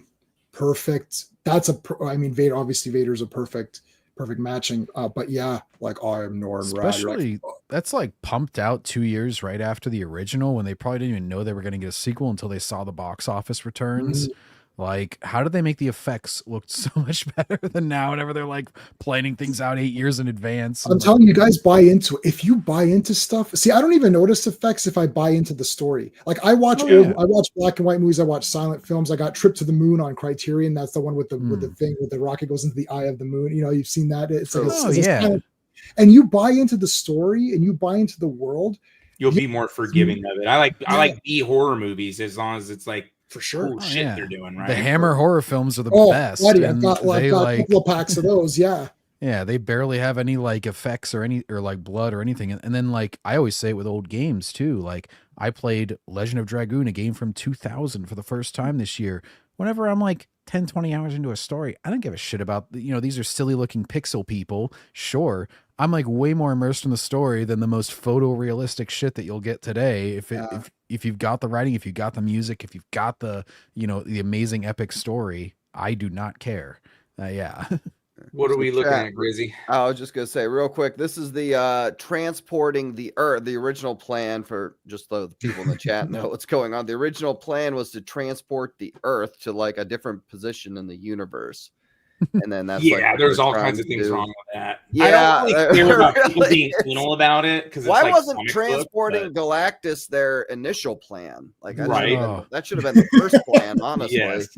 I could have had a bunch of backup teleporters. The planet. Yeah, like that's what's going on here, and then it gets thwarted by the Silver Surfer, and then And also, like, this goes back to the original part of the movie where they're like, there is world peace because of the Fantastic Four. I'm like, okay, so a stretchy dude, an invisible lady who can make force fields, a guy who can punch really good, like he can be really strong, doesn't mean he can be around the whole Earth at the same time. Like, they pretty much take over the whole world with that. And then they also make it a point to show that Latveria is not part of that. Right. And so whenever they're doing this whole, like, everybody has to turn off their lights at the end of the, at this time, I'm like, wouldn't there be like one big light bulb on Latveria where Doom's just like, hey, fuck you guys. He's just like, he's got his lights cranked up extra high. Yeah, he makes a big light bulb. How Doom was not around. Latveria was never around for any of them. Oh yeah, Sue Storm also runs like the fucking UN or some shit like that. Yeah. They have her talking about the future. So again, the Future Foundation.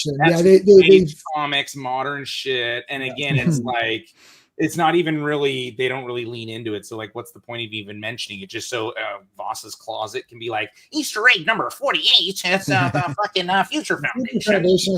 And I know that means this because I got a script 38 pages from Disney when I was over there giving one of the producers head.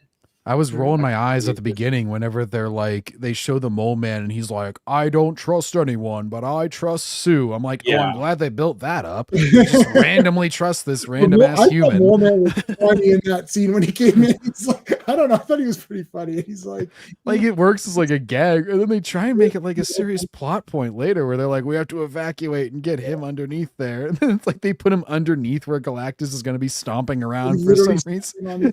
It's like, whoa, I don't think we thought this one through, guys. I like Silver Age mentality. So the thing is, all of this stuff is Silver Age comic books where, like, Superboy, I just read a Superboy because I've been going through all the Superboy comics. He cut, the planet was getting destroyed. So all of the people moved to half the planet. He cut the planet in half, found another planet that was uninhabited, cut half that part, and then merged the two halves together. I'm like, okay, I guess that's happening.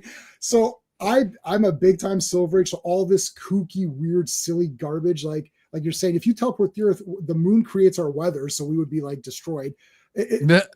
All of this stuff, it's like I do like this random, silly, like weirdness. That doesn't take me out of the story. What takes me out of the story is where it's inconsistent. So if you have Galactus who can fast track things, he can travel the planet, he can travel through space, he can create. Oh, here's the hijacked origin. Oh, yeah. This is terrible.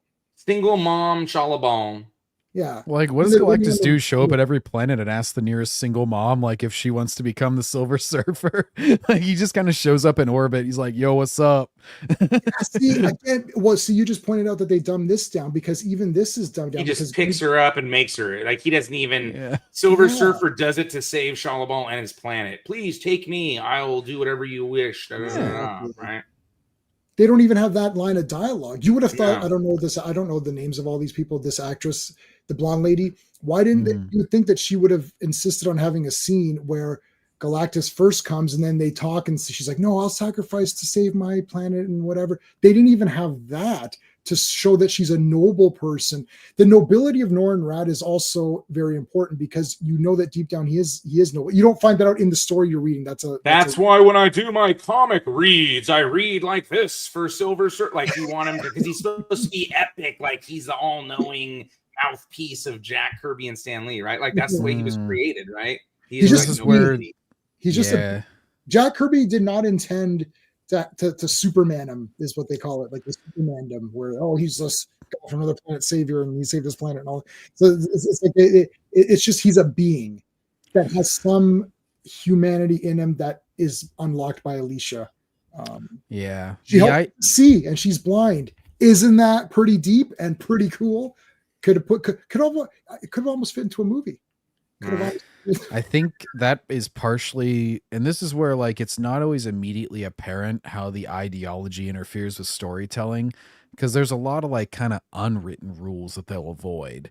And so, like, a lot of times it's easiest to detect with the girl bossing, because it's like, you can't ever have this character lose because they're a woman or whatever. And it's like, well, it would make more sense in the story, but okay, we have to stick to these arbitrary rules. And that's where, like, Shalabal being royalty or a higher up, it's like, well, we can't have the elite class be propagandized like that, so we better not. We have to have it just be this random woman on a beach. And it's like, well, now it doesn't make any fucking sense. Like, obviously in the story you would have to have someone be fairly prominent to get Galactus's attention in the first place in order to even make that offer. So even this movie has given you a false impression of that too, because in the actual Silver Surfer story, everyone on Zen-La is peaceful. There's no war. It's boring. In fact, Norrin Radd is one of the few people who's looking to better his life and get adventure and have excitement. Everyone just kind of does nothing. You almost feel like when Galactus shows up, it almost awakens his... Watching the movie, even if I had no prior comic knowledge. And then I always say, like, yeah, you get certain people that are not going to be your primary audience. The greatest of the greats a lot of times will penetrate the intended demographic, where it's like, if it's so great that, like, maybe you'll drag them kicking and streaming into the theater, but once they see it, they probably will like it. Like I mentioned earlier, I pretty much had to drag my brother in to see Top Gun because he just doesn't go to the theater ever, but he loved it. And then, like, the DC animated universe, I showed that to my 60-something-year-old parents at the time. It was after we'd seen some shitty DC movie. I'm like, no, watch this. The World's Finest, parts 1, 2, and 3, where Superman first meets Batman in these cartoons.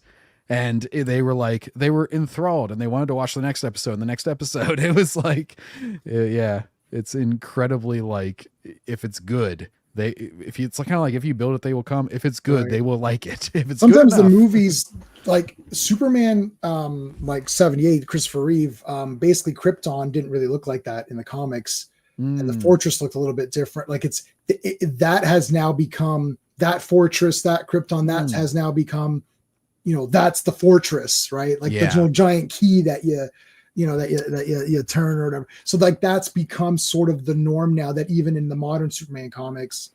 Well, you mentioned Whistler, and Whistler, the same thing with Harley Quinn. Like, that was so good that they added that later in the comics, right? Like, yeah. Yeah. So sometimes they can, I don't think any of us are asking for 100% precision. I think when you walk out of the movie, you have to feel what the character is. So when I walked out, when Iron Man 1 was out, I had not read that very many Iron Man comics. Iron Man was not a go-to character for myself. So I walked out, I thought, wow, this is really good. And I knew, I was like, well, they have to update the war, right? Obviously, they're not going to have it being World War II or whatever. So they update stuff, but the general consensus that, yes, Tony has to go through a learning process that, yes, his technology is important, but it could fall into the wrong hands. He has to be careful with it. He now has a greater sense of responsibility. So I walk away understanding the character a little bit better, that when I read the comics, There's the mole man. Right. I laughed at this because he's just being so silly. But like I had an understanding of the character. And I think when you walk out of Superman, just to throw that under the bus a bit more, you walk out and you're like, Superman is weak, beaten up, healing, recovering from injury, or sleeping for 90 minutes of screen time. I walked away thinking, well, Superman is a useless tool who's an idiot, allows people to kill. He doesn't want anyone to kill, but he allows them to kill. Like that kaiju was there. Couldn't Green Lantern just put a rope around it and drag it off into space? And Superman could have found a home for it. Like, I don't understand. I could solve these problems in 1 second. We talked earlier, we were saying by the time Lex Luthor gives these commands to his Ultron character, surely Superman can be faster than the spoken word and the entering on a keyboard. So you're just walk away thinking, well, Superman's depowered. And the big moment went to Mr. Terrific, because James Gunn always has one of these stupid pop song music things, and then there's some cool shit going on. That was Mr. Terrific's scene. And even Lois is like, wow, Mr. Terrific, you're so awesome. I'm thinking, where's the Superman's awesome scene? Yeah. Right? Where's that scene? And at least the one positive thing I'll give, at least if you walk away from this, you're like, okay, the Fantastic Four, they are a family, they bicker. Sue and Reed love each other, but they do fight like a married couple. Johnny and thing, and you said this, every issue starts with Johnny and Ben beating the crap out of each other to where something's destroyed. Every issue for 100 of them, every single time there's like some stupid fight. And then this one, they've mellowed out more. It's like, at least you got some sense of what the character is. It's the filmmaking story and the decisions that are the problem in this movie. Those are the big issues that people are the shows are ignoring. They're saying it's a 10 out of 10, it's peak. They're ignoring the problems of the filmmaking technique and the choices made. Superman has bad characters, bad story, bad filming, the whole thing. Mm-hmm. Yeah, like, and I feel like they're conditioning us to like, hey, it's not over the top, right? Woke MCU, this, that, and the other. So, it's okay. Yeah. It's just this. Well, see, sorry, cut out again. Cut out again. I think so. That's what I was speaking to earlier with, like, you do super hard files to make them not call the easy ones. It's kind of like if you begin it's kind of like a negotiation tactic where you're like, I'm going to start off with ridiculous conditions. So then I can make it seem like what I originally wanted is a concession. It's like saying, like, I want your whole country. Oh, well, I'll give you half the country. Aha, I only wanted half the country anyway. Right. Like, you can That's always... a horror movie tech. That's an old David Cronenberg, John Carpenter technique. They'd film uber, like, it'd be like super gory to the insane levels. And they'd be like, whoa, this is like rated X. Like, what do you think you're doing here? And they're like, okay. And then they cut some shit. They're like, perfect. This is actually what we wanted. And then we can always release an unrated version later. Yeah. It's a cheap horror movie technique. Listen, that's what you got to do. But and we benefit from that in the horror movie sense. We don't benefit from it here, because here they're sneaking in little things. They're trying to do it unnoticed. But I don't know who they're doing it for, because everyone is noticing it. And then the people that so blatantly for so long that it's noticeable. That's right. Yeah. Well, if you fence ride, you just end up pissing off both people. That's the thing. I mean, how far do you go? Like, would you have considered, here's an interesting, what about Batman 89 with Billy D. Williams being Harvey Dent? Would you have considered that to be a woke decision? Or do you think that, well, they just got Billy D because they thought he'd be kind of cool? Like, again, as a kid, I didn't think about that too much. I just watched Batman and thought, oh, this is really neat. I wasn't thinking, oh yeah, that's weird. I think, if you're patting yourself on, I think the problem is the virtue signaling aspect of it. Just saying, look how great we are by doing this and helping. Yes, now that Billy D. Williams is Two-Face, racism has been abolished and everything's great. We're back to, They didn't say that. They just cast Billy D and people are like, oh, okay, I guess that's going to be Two-Face. I don't know. Right. Yeah. They would have had to make it like the modern equivalent. They would need to have it be, Commissioner Gordon gives a speech on, like, I have overcome all the difficulties that come with looking how I in order to become the district attorney. Well, they're doing that now. And they did that in Superman with Perry White. As if it even matters. The character's in it for 3 seconds. It's like, okay, it's like, oh, we made him a black guy. Okay, well, I don't like whatever. Like, the problem is that it doesn't matter, but then it doesn't matter because it doesn't matter. So if it doesn't matter, why'd you change it? Like, if you're saying it doesn't matter, then why did you change it, right? I'll tell you one thing. Zack Snyder has set the bar, though. They made sure to get everyone into Subterranea in this movie, and they made sure to announce that they were evacuating New York in James Gunn's movie. So there will never be another movie where you don't know that there isn't destruction going on with human beings around, right? Even Zack Snyder started to do it with the Batman v Superman whenever it was like Anderson Cooper's on there like, luckily that area of Metropolis has been evacuated. So that's like the new standard. Yeah, here's Dragon Ball solved this. They were just like, hey, they had the Saiyans show up, they blow up an entire city, and then Goku and pals show up and they're like, hey, we're going to go fight somewhere deserted. If you want to fight us, come there. And they just kind of goad the villains into coming there.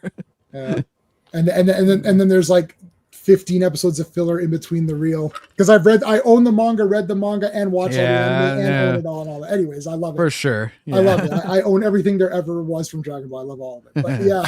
No, so but this is the area. This is the great ploy. Out. He is about to make that final step, and he realizes, oh, I'm being tricked. I'm being tricked. And Galactus knows he's in a movie. He's like smaller here than he was like at the earlier part. He's able to change. He's able to change shape, like sizes. Like that's. Oh, okay. They didn't really make that point. Yeah. Yeah. Thing is, they never show him like going too big. I feel like where, like he was on the ship.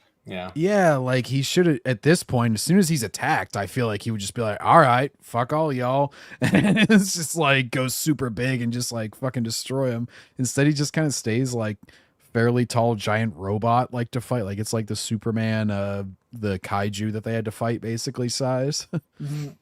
He's not supposed to have this kind of emotion. Like I feel like he's getting angry. Like Galactus makes a point of saying, would you worry about stepping on an anthill if you're dying of hunger? Right? Like it's like that's literally what he's thinking. It's like I don't care about any of this. Making it about getting the kid is actually a cheap way of getting out of the depth and the actual science fiction elements of the story, which is to say questioning what is right, what is wrong, what's moral, what's ethical, because they're scared. I noticed this in other movies too, and I'm not really a religious person, but they're scared in these modern movies, all of them, to really question what's morally, ethically right, because they know they're going to have to compare it to what religion says is morally and ethically right, because you can't get your morals outside of that, and they don't want to get into it. Versus to say, well, Galactus has to eat. What's the difference between you eating something and him eating something? It's like, well, there's these sentient people. Yeah, but he doesn't care. They're nothing to him. It's not a thing to consider. I need to consume my hunger. And Galactus is not happy about it. He's not sad about it. He just is. And then go ahead, Pierce. Yeah. Oh, you're cut out. That was a bad timing to cut out. Because I think you're going to make a good point. No, I was going to say like that part. So Galactus is OP here. He could be lit on fire with fucking oil on him and shit. But then he's going to get pushed around by Sue. Like it's pretty fucking weird. He gets flame in the eyes, right? He's fine. Yeah, and that worked for a little bit. So, but like the same thing with the ultimate nullifier, right? Like once he concedes and says, just give me that back, you're going to destroy the fucking universe. The Watcher even says, Galactus can be trusted for his fucking word. Even though he's about to destroy your fucking planet, he's not like this emotion. He's not making decisions like based off emotion. Why didn't they have Franklin score, baby? You know? So hey, Pierce, if they were going to do this crap, why didn't they have Franklin power her up maybe to start to show that, oh, he's got some, because if Franklin powered her up and it's like, whoa, like what happened? And maybe her eyes start to glow like they do. Then at least you could say, well, yeah, somehow the baby transferred some of the energy, or this is the beginnings of Franklin. Cause we know, Franklin's male though. You're right. Can't be helped by. Maybe he identifies as a woman and becomes Valeria in this version. No. Oh, they're going to do that now, buddy. Thanks. Thanks for that one. I appreciate it. They got their pens and papers out like everyone else. If I were Galactus, I would be like, guess what? Just go over there, turn the machine on. Yeah. I'll handle this Franklin, shit. Reed, go get the baby. Yep. I'm gonna do Galactus this. should have just been like, "Guess what, bitch? You're having another baby right now." She's like, "Oh no!" Starts getting Yeah, he should distracted. have activated the labor beam. Maybe it could have like forced a bowel movement or something. Yeah. Oh, Make her shit her pants in the middle of it. That at least would have been a funnier movie.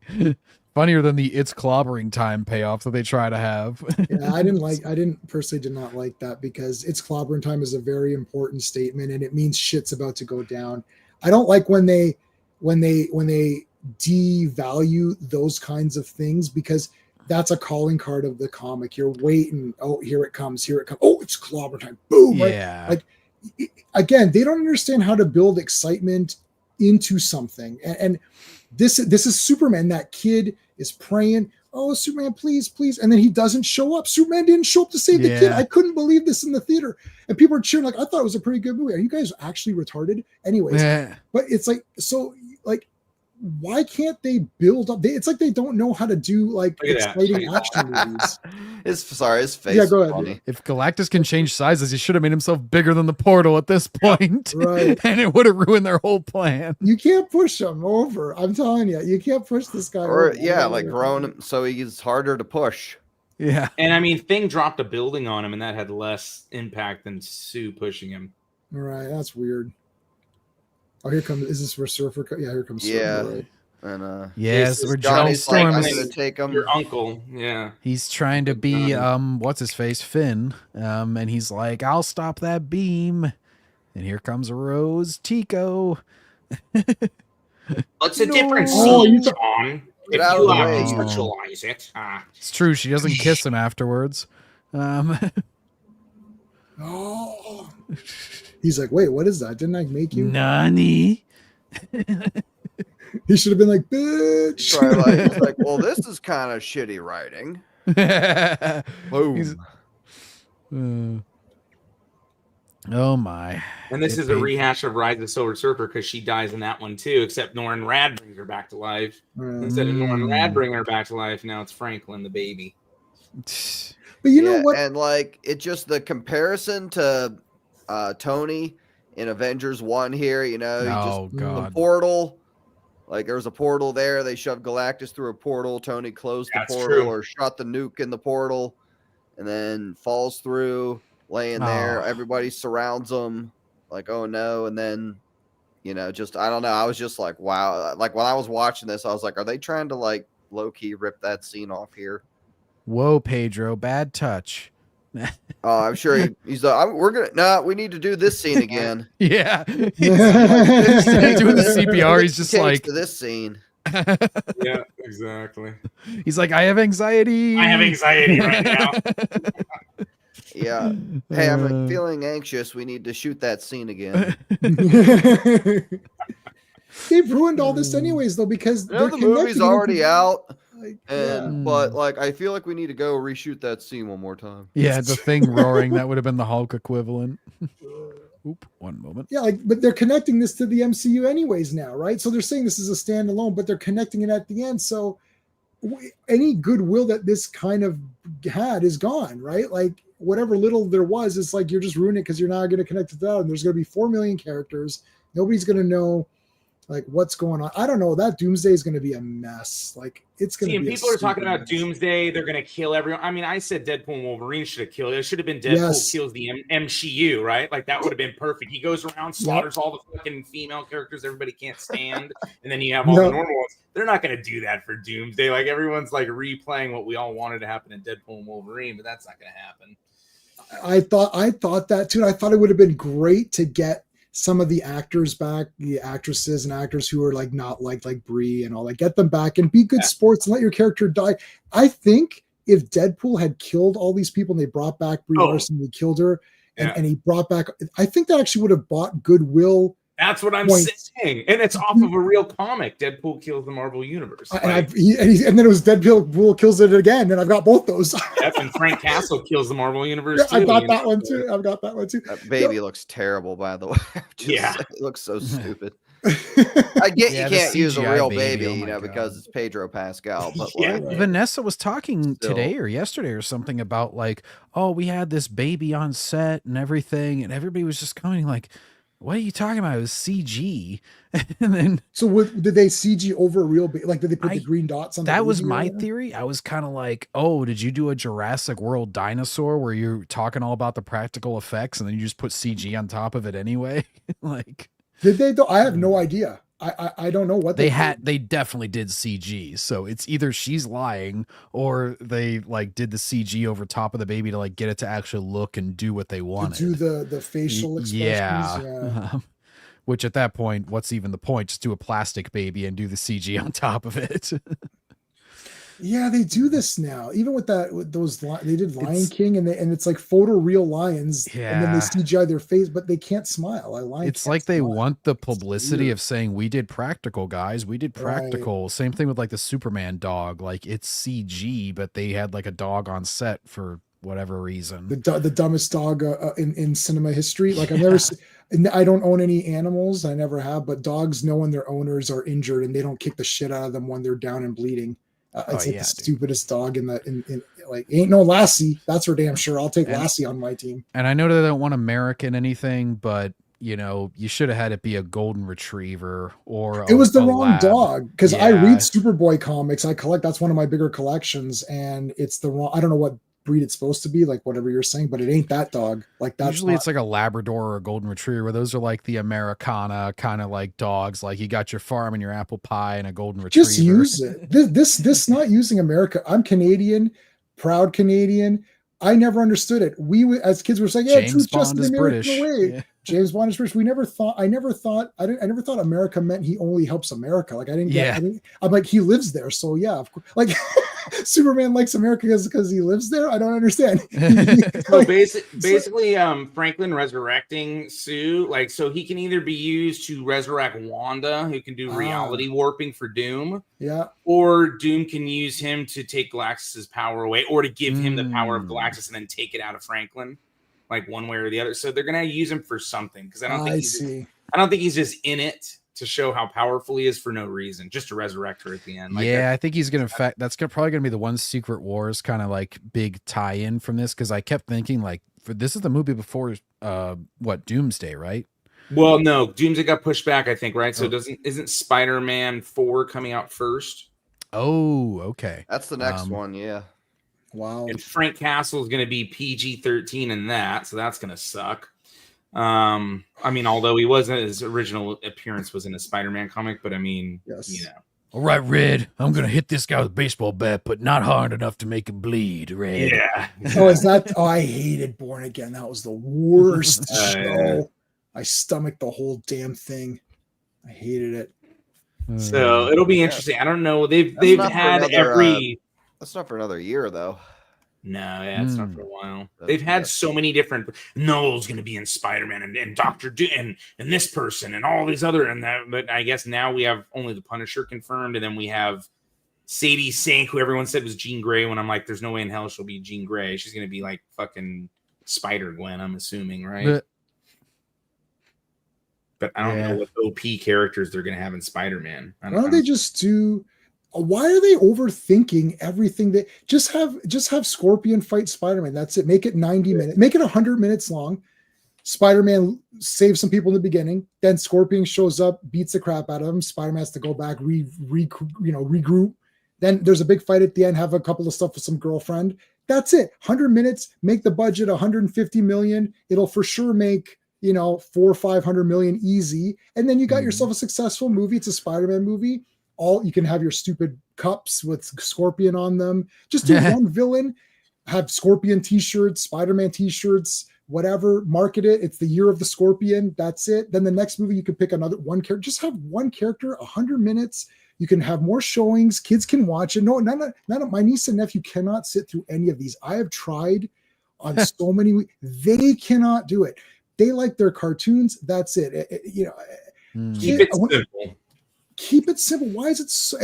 Why is it so difficult? Like the alternate Deadpool one, I would have done Deadpool and Wolverine versus Omega Red, bro. Like people would have lined up to go watch fucking 3 fucking alpha male motherfuckers beat the fuck out of each other for an hour and a half. Dude, Great. my first introduction to like Spider-Man anything was the PS1 game, which if you guys don't know, they throw you in the deep end with that. It's like got all the comic references down to like Bagman and shit. And then they just immediately are like, the Scorpions attacking J. Jonah Jameson. I'm like, I don't know who any of these people are, but I'm going to go save him, I guess. And then it's They like, made the Scorpion, right? So that's, yeah. it's so easy to, it's easy to make these movies if you're a fan.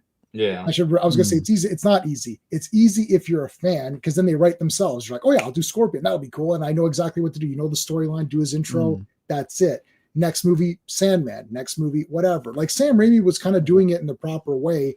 One guy. And then the studio came in and said, well, now you need 14 characters in this movie. It's like, okay. Yeah, because it was supposed to just be Sandman, right? And then it was going to be Mysterio in number 4. And that's perfect. Bruce Campbell, Mysterio, man. That would have been great. My mind would have exploded. But what about the post-credits scene? Yeah, I was just about to say, Yeah. I don't have it on my Yar copy of the movie, but I guess we can just explain it. Is anybody? Sue Storm comes out yeah. to see that somebody's sitting with her baby, and it's Victor Von Doom, not Victor Van Doomcock. You can't see him, so they don't have to pay Robert Downey Jr. Obviously, it's just some stunt double wearing a green coat with a mask off, but you can't see his face because he's looking towards Franklin. But she goes to get Franklin another book from Herbie.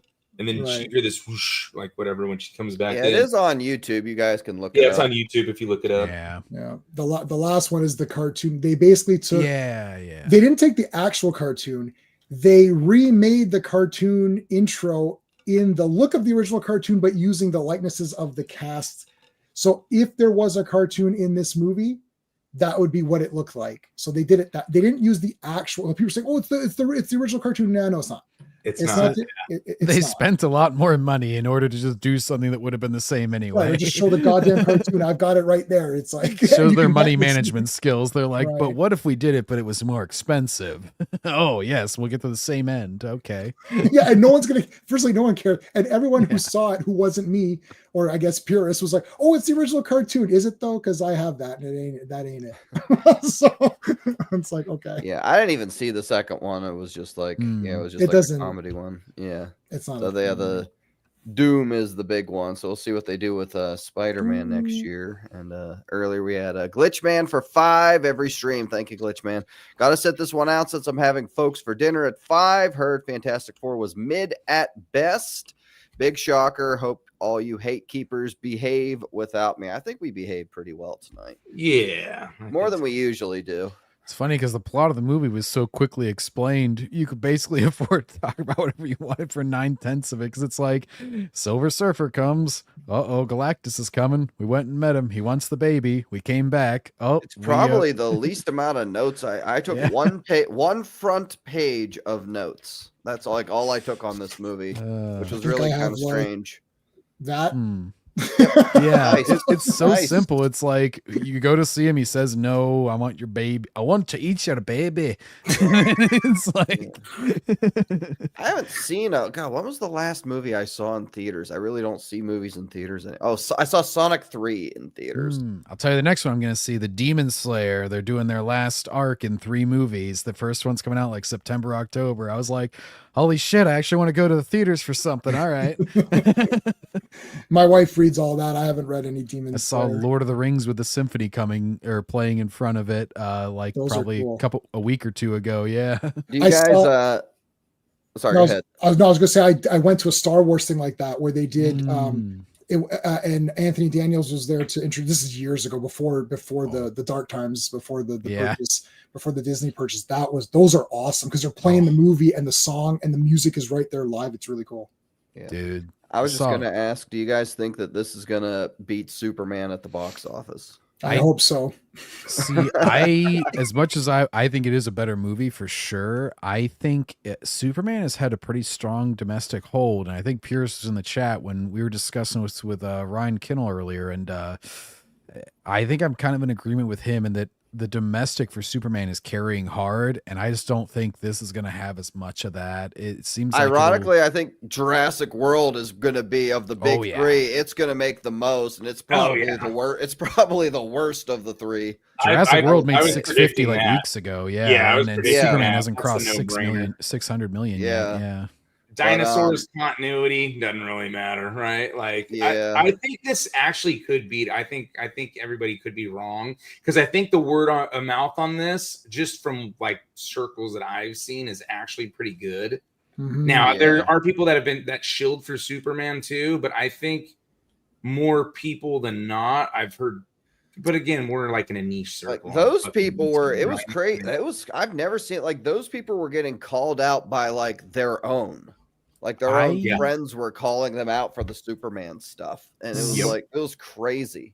I drive around a lot for work, and I'll put it this way. Like, I think the marketing budget for Superman was exorbitant because even like non movie or comic kind of spaces, like Dairy Queen had a fucking Superman blizzard. And yes, like, I saw that. Superman was everywhere. I feel like they spend a shit ton on the marketing of that because it's the start of their universe or whatnot. Whereas this is kind of like, it's in the movie circles, sure, but I feel like there's not as much of a push or as much of like a propping up with this one. I think Purist though made a good point though about the word of mouth, because I also work in an office with all normies, and they ask me everything. But a lot of people, I've been off work. I'm on an injury or whatever. But anyways, I was off work and people were messaging me, and all the normies were like, "I didn't like this Superman. What is this?" You got to remember, the normies are way behind. They still think Christopher Reeve is Superman. They're not like us saying, "Well, what is this better than Returns or Man of Steel or what's better?" They're not getting into that. They're just like, "I thought Superman was strong, he could do anything and would win." And that's not happening in this movie. Yeah. And they're like turned off. They're like, it was too spastic. They're like, what is this? He's not it's just, they're weirded out by it. He's throwing tantrums and shit. And you could say it happened in this comic and that comic. It doesn't matter. The normie audience can work for you or against you. The normie audience is still Christopher Reeve as Superman. So when they're watching this, they're like, this is dumb. Same thing happened with Man of Steel. Pierce, I know you like it, but same thing happened with Man of Steel. A lot of my people were like, whoa, that was a bit too violent for me. Is that Superman? And they're like, yeah, I'm good. And that's the normie audience for this might be like, that was cute. There's a baby.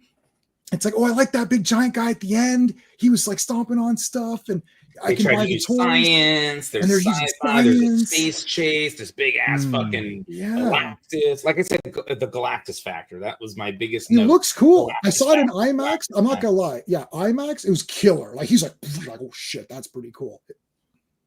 Yeah. SWA for 10.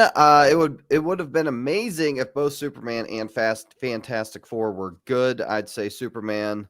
In regards to the box office, at first, it'll probably depend on word of mouth.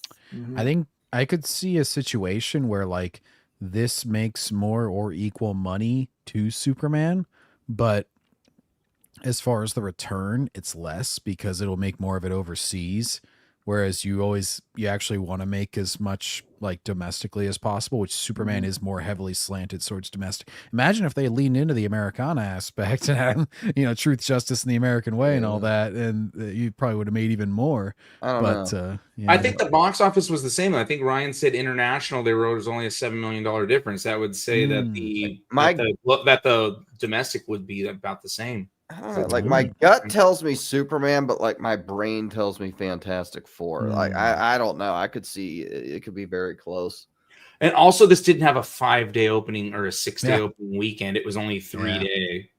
So that too. But they spent a lot. There's so much Superman merchandise. Jesus Christ! I'm on several Superman Facebook groups. Like Superman's my favorite character of anything. Not my favorite comic character. He's my favorite anything. And this movie sucks. But like I'm in and like I every 2 seconds figure this Todd McFarlane statue, PVC toys. There's Funkos. There's all these toys. And it's like, guys, you're spending a lot. Here's the Supergirl poster. Here's what's going to happen with Super. And that's going to be an insufferable, disastrous shit. I'll tell you right now. Because I read Woman of Tomorrow, and it's garbage. If you want to waste your time, read that comic. Go sorry, The go ahead. The $85 Galactus popcorn bucket sold the fuck out though, and they're like It's on sold. eBay for like People bought triple it. the price, dude. People People But, are bought um, it. selling them on eBay for like $300. As J-Man was saying about, so yeah, I think we both seen sort of the marketing of Superman and the endorsements and the merchandise and everything.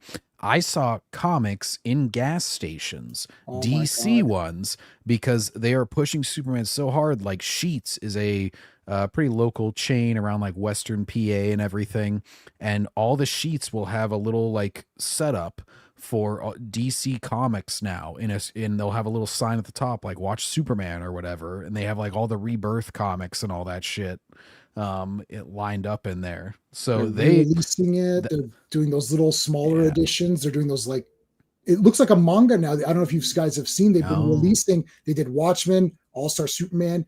What's it called? I don't know if they did Hush, but they did the Court of Owls, and they're releasing them in manga size to try to. I'm telling you, manga is ruling, right? So they're trying to make it look like a manga. It's very smart, and they're $13 or US $10, $9.99, just like manga. They're being smarter about how they're manipulating it. The quality is not there though. They're And also kind of normies shoving it down your throat, though. It seems like. yeah, and I think normies are going to be like, this isn't Superman. So what I mean, Pierce, is like, bloody and come on. Yeah, I don't think that was an organic thing where like, oh gosh, we're seeing such demand, let's put them back in gas stations. I think that was DC having some sort of marketing deal saying, hey, because it's only been at that one chain that I've seen it of all those gas stations. So I'm like, oh, so DC's pushing this hard because they got their Dairy Queen Blizzard where they got Superman plastered all over every store, every Dairy Queen. They're gonna have like all these little comic stands and all the Sheets is a pretty big chain around here. It's in several, like you can literally see them within sight of each other. There's a shit ton of these stations. And so, yeah, I think they're like, whatever people normally say, like 50% of your production budget was your marketing budget. I think that's probably higher for Superman. I think they spent a shit ton on to try and push that hard because it's the start of their universe. But they're doing the same mistakes. They're overreaching on the first. Here's a Supergirl movie. First of all, she sucks. What does she do? She's drunk and stupid. Is that exciting? Does that sound like it's exciting to watch the next? I can't wait to see Supergirl be drunk, like, and have an annoying dog. Where is the sense of action, man? Like, you're supposed to get pumped up for this shit. Like, I saw, like, when you're watching this stuff in the theater in the old days, you're like, I can't wait. We walked out of Iron Man. Oh, fuck, I can't wait for the next one. You walk out of Captain America, you're like, shit, that was awesome. Winter Soldier, yeah. Where's the oh yeah part? Like, we're supposed to be coming out saying, fuck. I walked out of Blade. I'm like, I need to go watch that like again right now. It was I went the next morning. I'm like, I'm seeing Blade again. I gotta see. Dude, my cousin called me at the end of Avengers. Yeah. Like fucking dude. Like, and I don't think there's been a good end credit scene since Ragnarok, right? That's like where Thanos' shit fucking pulls up on them after Asgard gets destroyed and shit. Like all of them have been lame as fuck ever since. Like there's not one of them that's been cool. Well, and this movie kind of separated. Even this Doctor Doom one, this was trash. Yeah, well, they somewhat separated themselves from the universe at the start of this movie. They're like, oh, it's this separate Earth, and that sort of benefits it from a character building perspective. You don't have to account for why aren't the Avengers stopping Galactus and all that sort of stuff.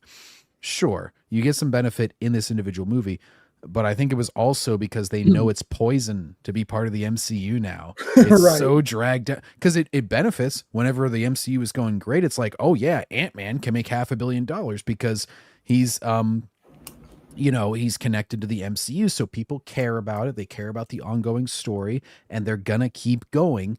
But now, whenever it's generally disliked, it works in the opposite direction, where it's like, I might have been interested in this character like 5 years ago, but it's part of the MCU. And the MCU, it's got all this shit characters and all this, it's got all this weird storyline that I haven't kept up with going on now. I don't know if I'm really interested, So it's a double-edged sword having it all be in a universe like that. People grow out of it. That first one to Endgame was sort of your peak.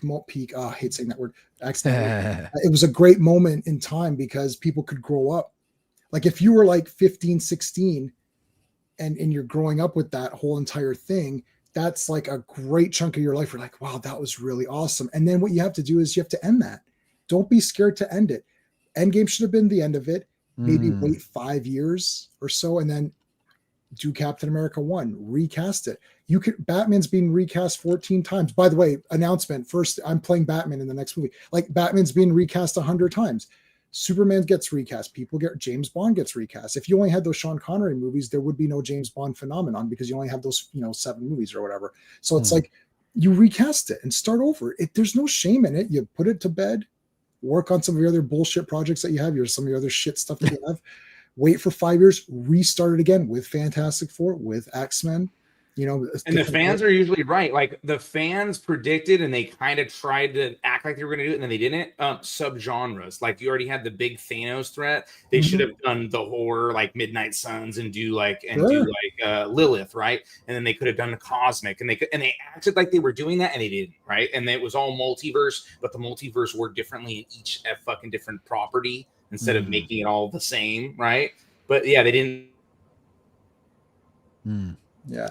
Yeah, Pierce, you kind of, like, why is Kang the same actor in all of the universes, but Loki is 400 different actors? Like, why is Loki a female? And so it's like, so one character looks the same in all of the universes, and then one character looks the same in some of them, but then in other universes, it's a different gender. Like, I don't understand, like, what are and people, normies, immediately, and they ask me at my job, they're like, Jay, it's like, why is this? I'm like, don't even ask me, because I'm trying to figure it out. Yeah, exactly. I've been saying this about, like, DC, like, instead of like jumping right back into another DC EU, just like, how about a fucking Batman universe? Like, that's something with this universe that you're doing with Twilight Batman, right? But Penguin is the most well-received thing they've had. Yeah, in years. like you get a Penguin show, and it's like, people like that shit. You could do a show like that with a whole bunch of Batman villains and have it culminate with a movie. Batman versus Deathstroke. Oh, that would have been so awesome. Yep. Batman Arkham Origins, they pulled that off nicely. That was one of the coolest. They should do that for a Batman movie. First of all, it's tied in with Christmas, just like Batman Returns. And the plot to the Batman Arkham Origins game is like the what's his face, Black Mask puts out a hit on Batman to kill him by Christmas, and it's like 6 different assassins. You get Firefly, you get Deathstroke, you get the Electrocutioner, who gets one-shotted, by the way, in the game. It's hilarious. And it's like, it's such a fucking badass game. I replay it practically every Christmas because it's so awesome. If they made a movie, I would go watch it every Christmas. Yep. All right, guys. Hey, I know some people said they had to go. We've been going for about 2 hours. So thanks for tuning in, guys. Any final words before we bounce out of here? I'll start with Purist.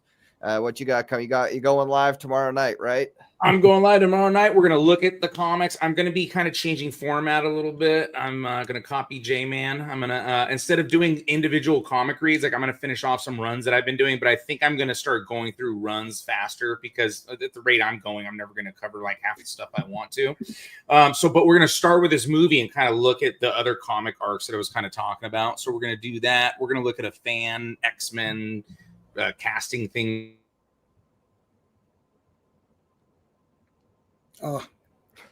You're out, Pierce. I don't know why Pierce is on a time limit tonight with how long he can see. He's talking too much. I don't know what it is. Some of the stuff with Carly King, we're going to go over that tomorrow. She's definitely my nominee for sure. Yeah, we're going to have to take a look at that on Wednesday, you guys. Yeah. And then on Thursday, we're going to be doing pure unadulterated Star Wars. John Getz over here, Star Wars Scran, and OG, member of the Gatekeepers Alliance, OG Star Wars, going to be there. We are going to be breaking down book 4 of the New Jedi Order. So, that's going to be Thursday night at 9. So. Good shit. John, you doing any gaming? I see you're like almost always doing something every day, just about. Yeah, right now I'm being topical. I'm doing the Fantastic Four Rise of the Silver Surfer PS2 game. Wow, interesting. Why is that? That's a coincidence. Yeah, I did this Superman Returns game, which was the laziest movie tie-in ever. It's like, beat up these random thugs and now we'll play a scene from the movie. It's like, it has no connection whatsoever. But anyways, so I'm doing that, and then I've been doing some Medal of Honor and stuff. And then I will eventually, and not before we talk about the oh gosh, Agents of Chaos, Part 1, the Heroes Trial. That's the title I couldn't think of. And I'm actually reading right now Jedi Eclipse, which is the one after the one that Purist will be covering on Thursday. I won't be finishing it before then, so sometime in the next couple weeks, hopefully getting out the Jedi Eclipse review for the EU. Good shit. J-Man, well, once again, thanks for coming on. First time here. Appreciate it. What do you have going on, if anything? So every Friday I do Star Wars comics. So we covered all the newspaper strips. Now we're into the Marvel comics. So we covered the first 6 issues. Sorry, real quick, if you want to drop like a link to your channel in the private chat, I'll drop it. I got it. Oh, yeah, Purist is a mod, so he can drop it. Okay, go ahead. Sorry. So yeah, every Friday is Star Wars comics. We cover 4 issues of actual real Star Wars comics. Every Monday is Avengers. So we do 4 issues of Avengers. Other than that, we do random stuff here and there. In about 15 minutes, I'm going to be going live on my channel talking about Brave Star, the animated series Brave Star. So we're doing that. And then I just do reviews, so comic book reviews, and also I'll share the screen like how you did with the movie and talk about the comics. So I did the Silver Surfer issues, and we're going to just do it that way. So I do Iron Man, Silver Surfer, Fantastic Four. I've done some X-Men. I've done Batman, Superman, all that good stuff. So that's it. Will you be doing a Shala Ball deep dive on all of her many comic runs? Oh, you know what? I have her I have her comics. I have Earth X off the rack. 4 panels. 4 panels. Yeah, I was gonna go. It's in my storage compartment. I was like, I don't want to go get it just to show, because people are like, it's in the comics. I was like, really? Is it in the comics? Show me what issue it is, because I can show you. I can actually show it to you. I want to make a 6-hour deep dive on Shala Ball. It's like you're just going over those 4 panels like in stupid detail. Yeah. Anyway, so that's it. Thanks for having me on. I really appreciate it. Oh, you're welcome. Yeah, thanks, guys. Thanks for picking up the slack for me. Like I said, I've been under the weather like pretty much ever since we just started to come down with it on Wednesday, like during like right before Wednesday's show. And it's like gotten slowly worse ever since then. So actually feeling a little bit better throughout the stream. So everything. So thanks for picking up the slack for me tonight. You guys really appreciate it. Hopefully we'll keep an eye on this, see if YouTube fucking copyrights me for having the stream play in the background like that. But I should get, I don't know. We'll see. We'll see if it allows it. We'll do it again this way. I kind of like it better this way, to be honest with you. But, yeah, channel members on the main channel. If I'm feeling better tomorrow, I'll do a members only stream. Just keep your eyes open. If I'm feeling better, we'll do something tomorrow evening. If I'm feeling better, if not, I might just say screw it, and then we'll do the community stream the following week. And yeah, keep your eyes out. Got some videos planned. Keep your eyes out for that. And I'll see you guys on Wednesday. Probably looking at, like Pyrrha said, that Carly King, John Boyega video. I got some guy who loves fake Star Wars shit. A few more Fantastic Four peak reviews. And so we'll see you all then. Thanks, guys, for all the shit. Thanks for shooting the show with us on this movie tonight. And yeah, we'll see you guys on the next one. Later on, everyone. Later.